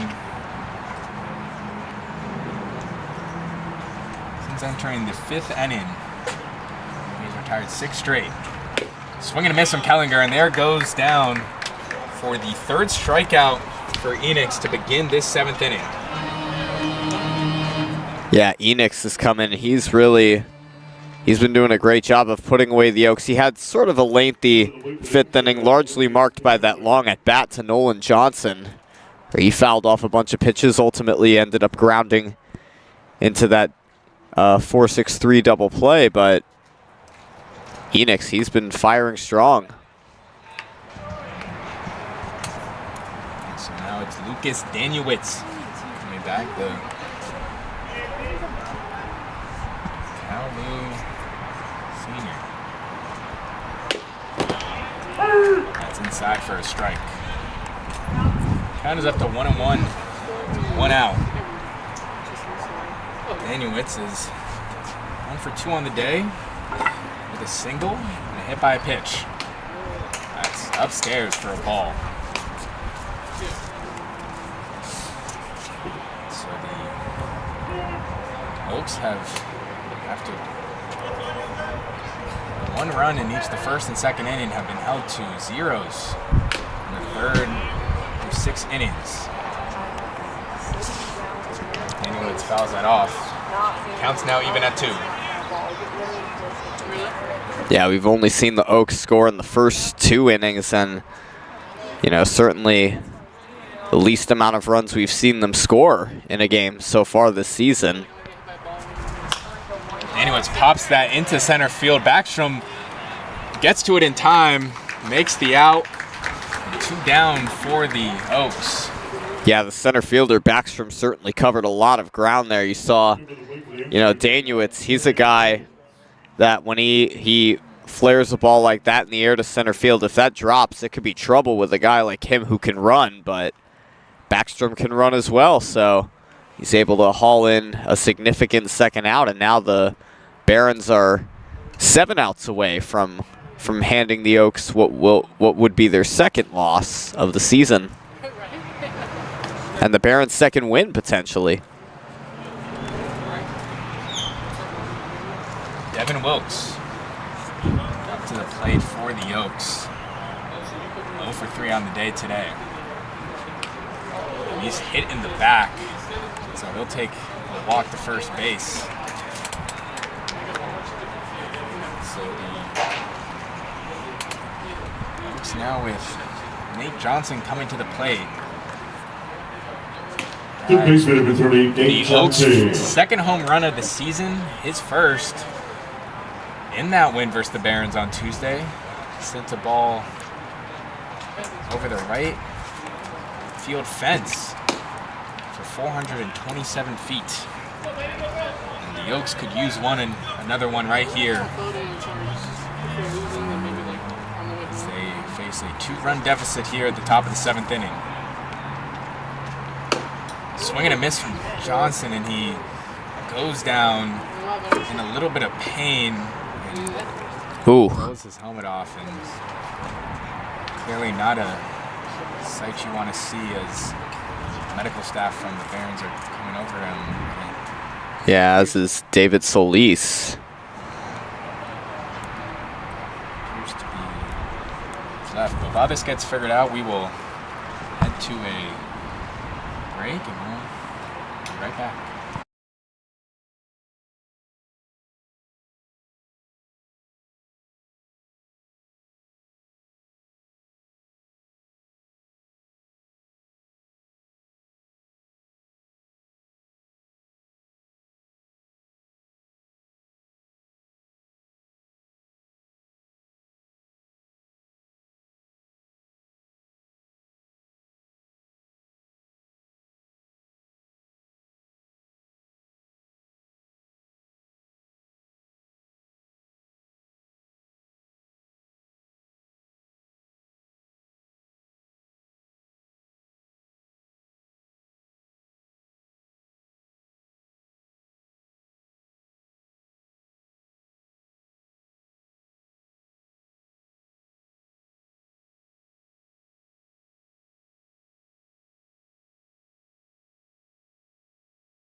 Back Good here attention, please. at the Pitch hitter top of of the the 7th game to as finish the at-bat for number Nate Johnson will exit To finish the at-bat for play number 30, Nate Johnson. Now with the plate, play number 10, Jonah Dawson. Clear for the Oaks, and we wish everything but the best for Nate Johnson. Looks like it was his left shoulder was giving him issues, so. Yeah, he definitely looked like he was in a lot of discomfort after that swing. That's in there for a strike, so 1-2 to Dawson, who comes in at a pivotal moment for the Oaks. That 2 outs, runner on first. Trail 4-2 here versus the Barons. It's upstairs for a ball. So Dawson, last time we saw him, was in the win on Tuesday. He had 3 at-bats, 1 hit, 1 RBI, and 1 run, as well as a strikeout and a hit by pitch. Takes the ball inside. Yeah, and to come in with a 1-1 count too, or following that swing, a 1-2 count, I should say, but certainly makes you look ahead in the at-bat. Dawson fouls that off. Full count for Dawson.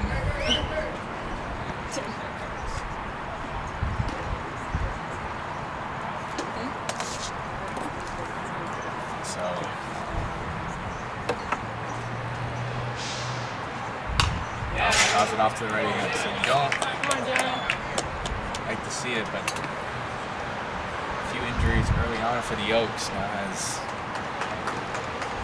Jonathan Smith sidelined, and we'll hope to get some word on Nate Johnson, but just seemed like just couldn't go for the next 3 innings. So here's 3-2. And strike 3. As innings gets him low, and that will send us to the bottom of the 7th as the Oaks, as the Barons hold their 4-2 lead. 6.5, we go to the bottom of the 7th.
At the bottom of the 7th inning, as the Barons hold a 4-2 lead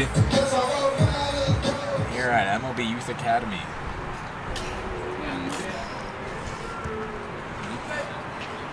Cesaris begins his 2nd inning of action. And so it was a RBI double from Jason Del Villar in the bottom of the 6th inning that gave the Barons a little bit more insurance here. So now with Nate Johnson out, that brings in Jonah Dawson at third base. They're going to call a strike. He went around. That's a place that we have not seen Dawson play in. I haven't seen him play at third at Kalu either. We've seen him play at second and in left field, and for Kalu, I've seen him play first base, but getting the other corner infield position, taking over for Johnson. That's in the dirt for ball. So count now even at 2. J.J. Nielsen, a guy who'd like to join the hit party today. He's got a few groundouts. 0 for 2 on the day is Nielsen.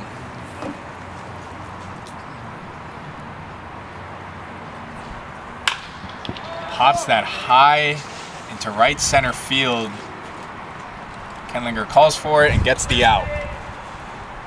So 1 down. Your attention, please. A defensive change at the start of the bottom of the 7th inning. Remaining in the game and now playing at third base. Play number 10, Jonah Classy. Coming to the plate for the Barons, third baseman number 13, Colin Taylor. It's Colin Taylor coming for his 3rd plate appearance today. 0 for 2 on the day with 1 strikeout. Here's Taylor. That's low for a ball. Yeah, I mean, to your point, this is certainly a different ball game than we saw against these two teams this past Tuesday, and both of these teams look like different teams, you know, the way they've been playing today. And the Oaks, they've been held at bay by the Barons thus far. 1-0. Hit high fly to left center field. Kellinger going to get under it, makes the play, and that's the 2nd out. 2 up, 2 down for the Barons. That brings on Nathaniel Williams, who's had himself For the Barons, number 6, quite the day. Nathaniel Williams. He's 2 for 2 on the day with a home run and a double, as well as 2 runs and a walk. Just only as a freshman at Santa Ana College.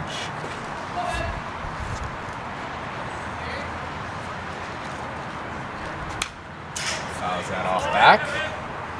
0-1. And that fastball by Cesares, it was a late swing by Williams, caused him to foul it back, and a little more to the left side too. Williams did hit the home run earlier today, the only home run that the Oaks have allowed. Cesares steps off. 0-1, and yeah, the Barons just come out swinging from the start. Taking a 2-1 lead at the 1st inning. That's low inside for a ball.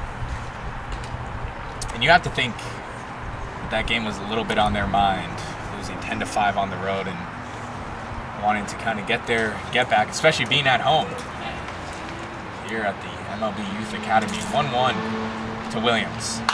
Williams chops that to first. Wilkes gets under it, tosses it to Cesares. Cesares taps on the bag, and that's 3 outs there for the Oaks as we head to the top of the 8th. 0 runs, 0 hits, 0 errors, 0 loss. Barons still leading 4-2. 7 complete your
down to 2 final innings for the Oaks to mount any sort of comeback here at the MLB Youth Academy as they face a 4-2 deficit to the Barons here on a Friday night of action of some baseball of the season, the California Collegiate League. It's Tyler Hawley up first. Takes a strike. And up on the mound now is a pitching change for the Barons. It's Bruno Banuelos, the freshman at Santa Ana College. Hawley pops that high into the infield. Taylor locating it. Is not able to make the play, and it's going to be an error on Taylor that is Hawley going to get to first base. Yeah, I think Colin Taylor just got way too turned around there. You know, he didn't have that one measured from when it was hit. He took, the more steps he took, I think the more frazzled in his mind that he got. And, you know, I think he was a little off balance and the ball just hitting the heel of his glove. And Hawley at first. So the Oaks will take it as they now have a runner on first. And it's Nolan Johnson who pops that up into the right field. Klinowski can't get under it in time, and so that's going to be a base hit for Johnson, his first of this season, and then a big one. Well, the Oaks ought to keep that ball, and yeah, beginning with the error, and I think that time, you know, Nolan Johnson just placed it in a very tough spot for the Barons to handle. Oaks have a chance here. They've got the tying runs on base and the go-ahead run at the plate. So now pinch hitting for the Oaks. Jacob Galloway. Texas A&M Aggie. Filling Zach Moore's shoes. So no outs, runners on first and second. Galloway with the go-ahead run.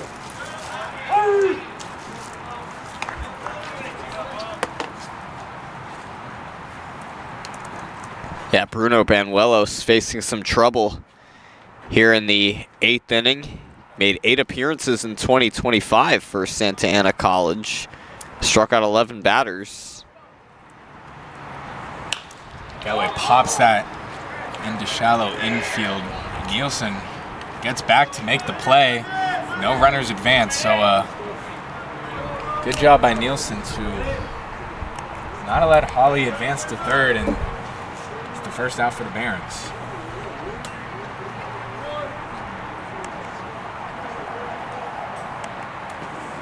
So another pinch hitter here is Brady Hewitt. For the Oaks, come to the plate for Conejo. Number 20 out of the University of Oregon, Brady Hewitt. Brady Hewitt. We've seen him quite a few times this summer. He's made 4 starts for the Oaks, but coming off the bench today for the Oaks. Run on first and second. 1 out. Hewitt takes a strike down the middle. Yeah, we've seen Hewitt come through in the clutch a lot this season at the plate. We've also seen the way he can shine in the middle infield. And he's certainly got a chance to come fresh into this game and do some damage. He was 1 for 5 on Wednesday. Swing and a miss. Strike 2. And Hewitt went fishing for that one. He had a single, an RBI single, and scored Jacob Galloway in the 3rd inning. Wednesday's win. The Oaks hoping to get similar production here. 0-2 to Hewitt.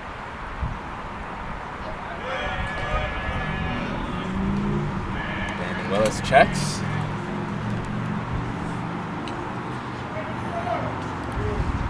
So it's now down to just 5 outs for the Barons to come away with a win here.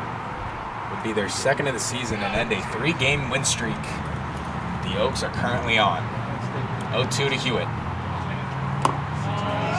Hewitt doesn't chase and takes the ball. And Bruno Banuelos making his 3rd pitching appearance of the season tonight. Has yet to allow a run on the season. Barons knowing they can trust his arm. 1-2 to Hewitt. And Hewitt's caught looking, and that's going to be the first strikeout for Banuelos. 2 down for the Oaks as that brings on Cade Falskin. That's a huge out for the Barons as they now sit 4 defensive outs away, assuming that they can hold on to their lead.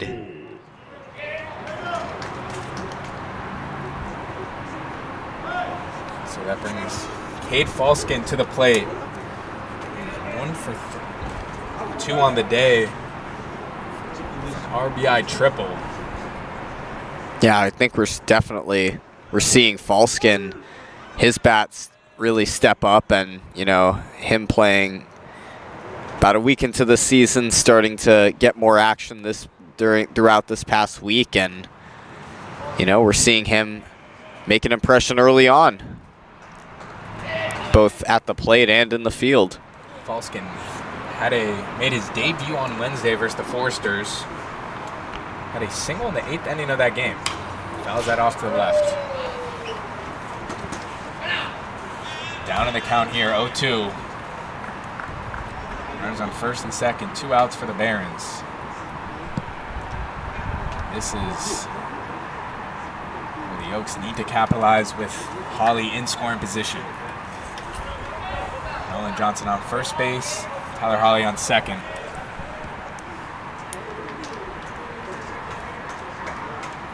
Falskin looks on.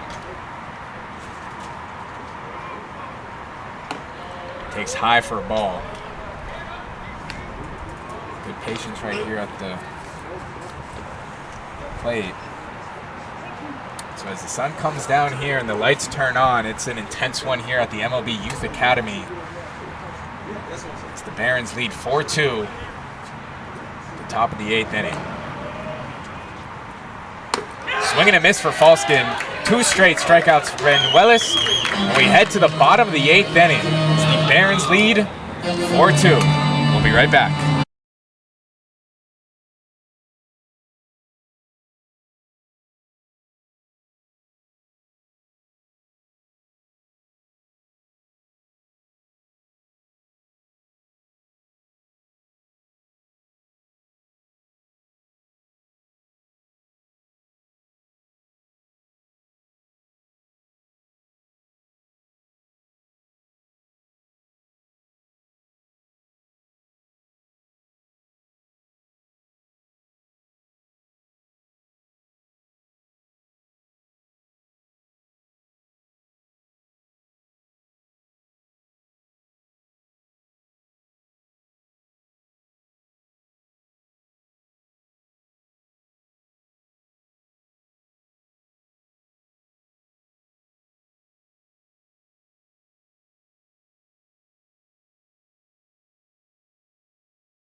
We head to the bottom of the 8th inning. The Barons atop 4-2 here.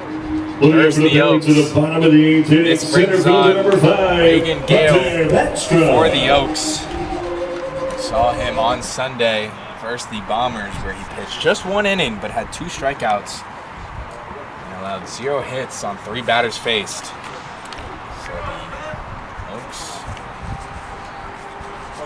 turn to Gale to give them one final chance at the top of the 9th inning. But for now, it's going to be up to Gale that has to go to work.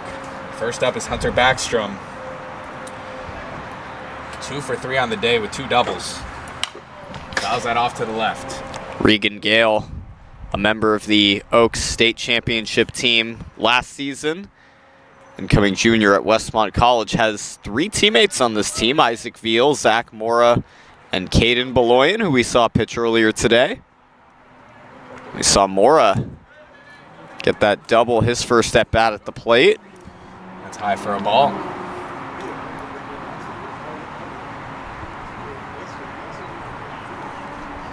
1-1 to Backstrom.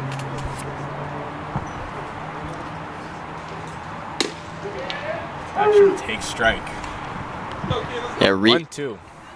Reagan Gale was previously at Houston Christian University his freshman year, but he redshirted and ended up playing his redshirt freshman year at Westmont. Swing and a miss for Backstrom, and there's 1 batter down, 1 strikeout for Gale.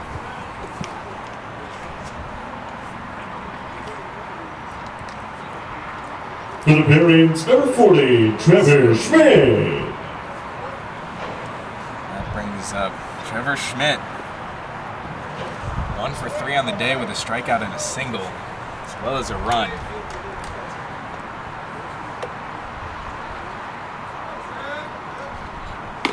That's high for a ball. So Gale trying to just allow nothing else from the Barons in this bottom of the 8th, as the Oaks have one last opportunity at the top of the 9th. Gets it down the middle for a strike. Count now even at 1 with 1 out. And the Oaks will face the challenge of a save situation unless the Barons increase their lead by a significant chunk here. Schmidt takes the strike.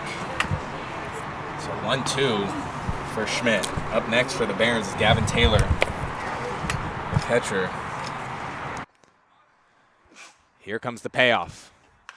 Gale hits that high into center field. And that play is going to be made by Holly to get the second out, as it's 2 down for the Barons. And it comes to Gavin Taylor, the UNLV commit. Coming to the plate for the Barons of the cleanup spot, number 25, Gavin Taylor. And so 2 straight retired batters for Gale.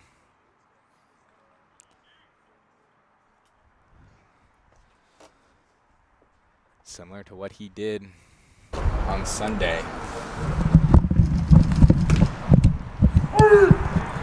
Gets it down the middle for a strike. And he's got a fastball to him. 0-1 to Taylor. 2 outs. Let's go for a ball.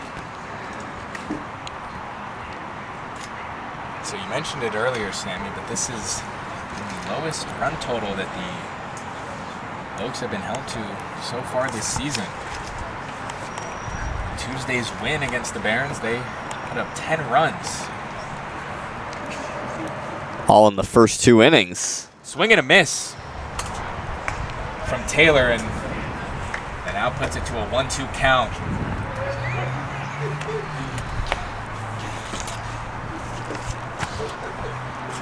So here comes the payoff from Gale.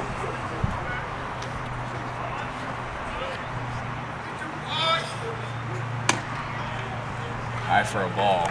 Also, correction, I'm thinking of the Bombers game, but against the Barons, yeah, they scored like we mentioned before, in each of the first 5 innings they scored at least a run, and then a couple runs in the 7th.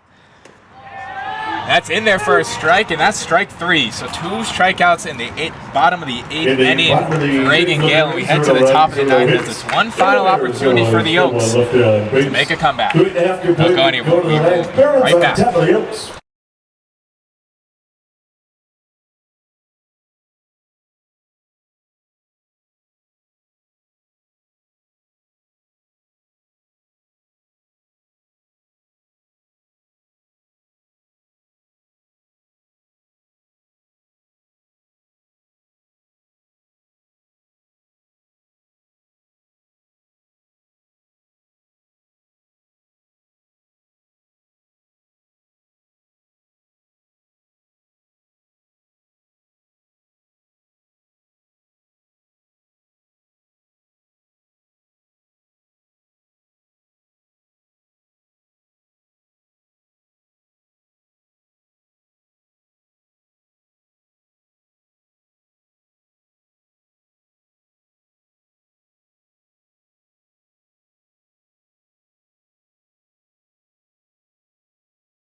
One final opportunity for the Conejo Oaks as they are trailing 4-2 versus the MLB Academy Barons. The Barons with their closer Elias Valdez on the mound. Let's get the final 3 outs here for the Barons as they hope to secure their second win of the season.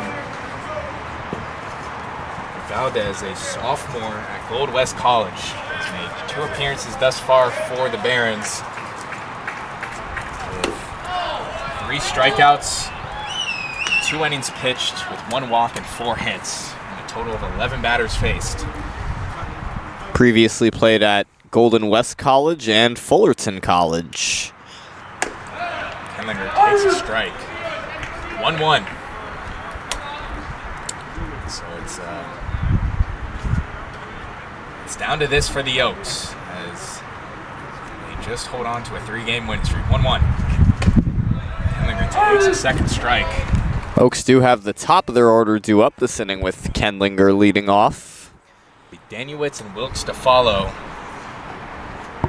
Guys that certainly have lots of power. Swing and a miss from Kenlinger. That's 1 down for the Barons. The first strikeout for Valdez. And the second time we've seen Kenlinger go down via way of the K. The Barons pitching has just been full of authority tonight. They have been finding ways to shut down the Oaks. The Oaks have not scored since the second inning. Scored their 2 and only runs in the first and second. Daniewicz takes a ball low. If there's any guys who are confident coming at the plate for the Oaks, it's Daniewicz and Wilkes, 2 guys that have been consistent for the Oaks this summer. Daniewicz rounds that to Nielsen. Nielsen collects, fires to first. That's in time. That's 2 down for the Oaks. It all comes down to Devin Wilkes right here.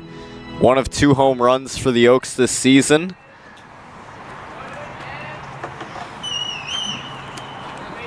For the Oaks, player number 29, Devin Wilkes. And his first home run was against the San Diego Bombers.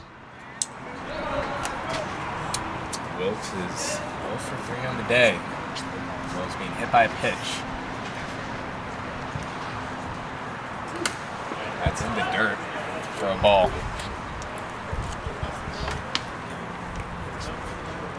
So the Barons and Oaks will be right back in action tomorrow at 4 p.m. at George Sparky Anderson Field. 1-0 to Wilkes.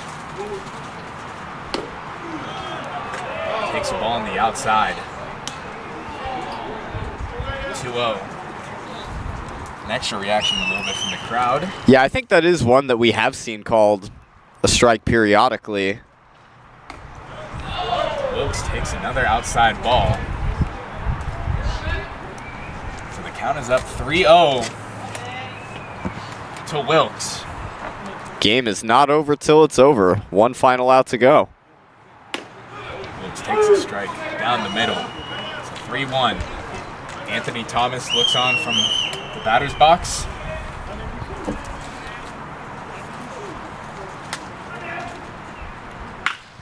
Wilkes fires that into left center field. That's going to drop. He's going to try to turn for 2. He does. As Backstrom tries to collect. And that is a stand-up double for Wilkes to keep the Oaks alive here as they trail 4-2. Well, that's a bat that has been missing from the Oaks lineup in this game until just now. Devin Wilkes, he just scorches that ball into left center field, and it brings up Anthony Thomas to pinch hit for now Jonah Dawson. Yeah, we saw Jonah Dawson pinch hit for Nate Johnson. Exited the Your attention, please. Pitching of the game for the Oaks. Coming to the plate for number 10, Jonah Dawson. Number 4, pitch hitter Anthony Thomas. Oaks on second base. Thomas with the tying run at the plate. 2 down for the Oaks.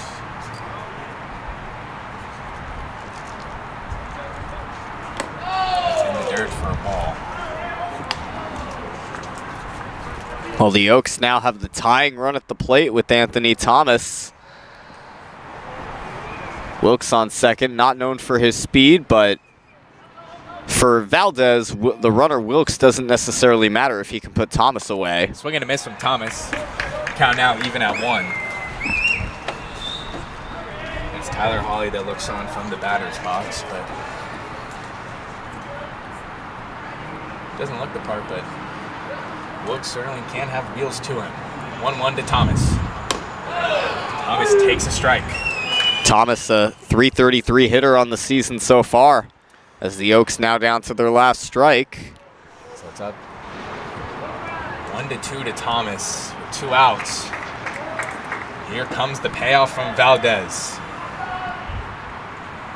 That's outside for a ball. Count now even at 2. That's a good eye from Thomas right there. A tough pitch to take with 2 strikes and one out to go to finish off the game. Pressure is on Thomas and also on Valdez to get this last out. Here comes the payoff from Valdez. That's outside for ball 3. Thomas really getting his money's worth here. So it's up to a full count, and it's been this type of game, an action-packed game on both sides for the Barons. Full count. 2 outs, runner on second. And that's there for a strike, and Thomas is caught looking, and that will wrap the game as Valdez gets out of this one. The Barons and the second defeat to the Oaks get revenge after their Tuesday loss. So the 3-game winning streak for the Oaks is snapped here at MLB Youth Academy, as it was the first road game for the Oaks. Your final score for this evening's contest. Your Academy Barons And we will bring you into the booth here. And it was a game that started with a lot of action. We saw the Oaks hop off to a 1-0 early lead, and then the Barons responded with 2 of their own at the bottom of the second. But it was really that Nathaniel Williams home run in the bottom of the third that he crushed over the right field fence to give them the 3-2 lead, and the Barons just didn't look back from there, Sammy. No, they didn't. Yeah, and that ball hit by Williams, I mean, that certainly took the breath out of the Oaks, and that was the game-winning run ultimately in this ball game. Of course, the Barons would score another run in the bottom of the 6th on that RBI single, but that was certainly the turning point. But you also got to give a lot of credit to the Barons pitching staff. They pitched outstanding today. We saw Joel Tornero pitch 4 pretty good innings. He allowed a couple of runs, but the bullpen from the Barons was outstanding. And, you know, as we've been saying in this game, both of these teams look completely different from what we saw this past Tuesday. The Barons absolutely looked like a completely different team. I mean, what team have we seen only allow 2 runs to the Conejo Oaks, right? It was the lowest total that the Oaks have been held to this season. And yeah, you're correct. The pitching staff came in, and especially the relievers came in and did their duty. The Oaks were held to 7 scoreless innings after their first 2 innings of putting runs on the board. But we'll be right back at it tomorrow as the Barons and the Oaks face off at 4 p.m. at George Park Anderson. So an opportunity for short-term memory, like you say. You have a mind of the goldfish. Yeah, you saw the Barons put that past game behind them and came out here with a lot more fire and the eagerness to win, and that's what they did. That's what they certainly did. So we'll see you back at George Sparky Anderson at 4 p.m. as the Oaks and the Barons will face off once again. For Judo Kanyas and Sammy Fawn, it's been a great night here at the MLB Youth Academy, and for everyone here as part of the Conejo Oaks staff, we thank you. See you tomorrow.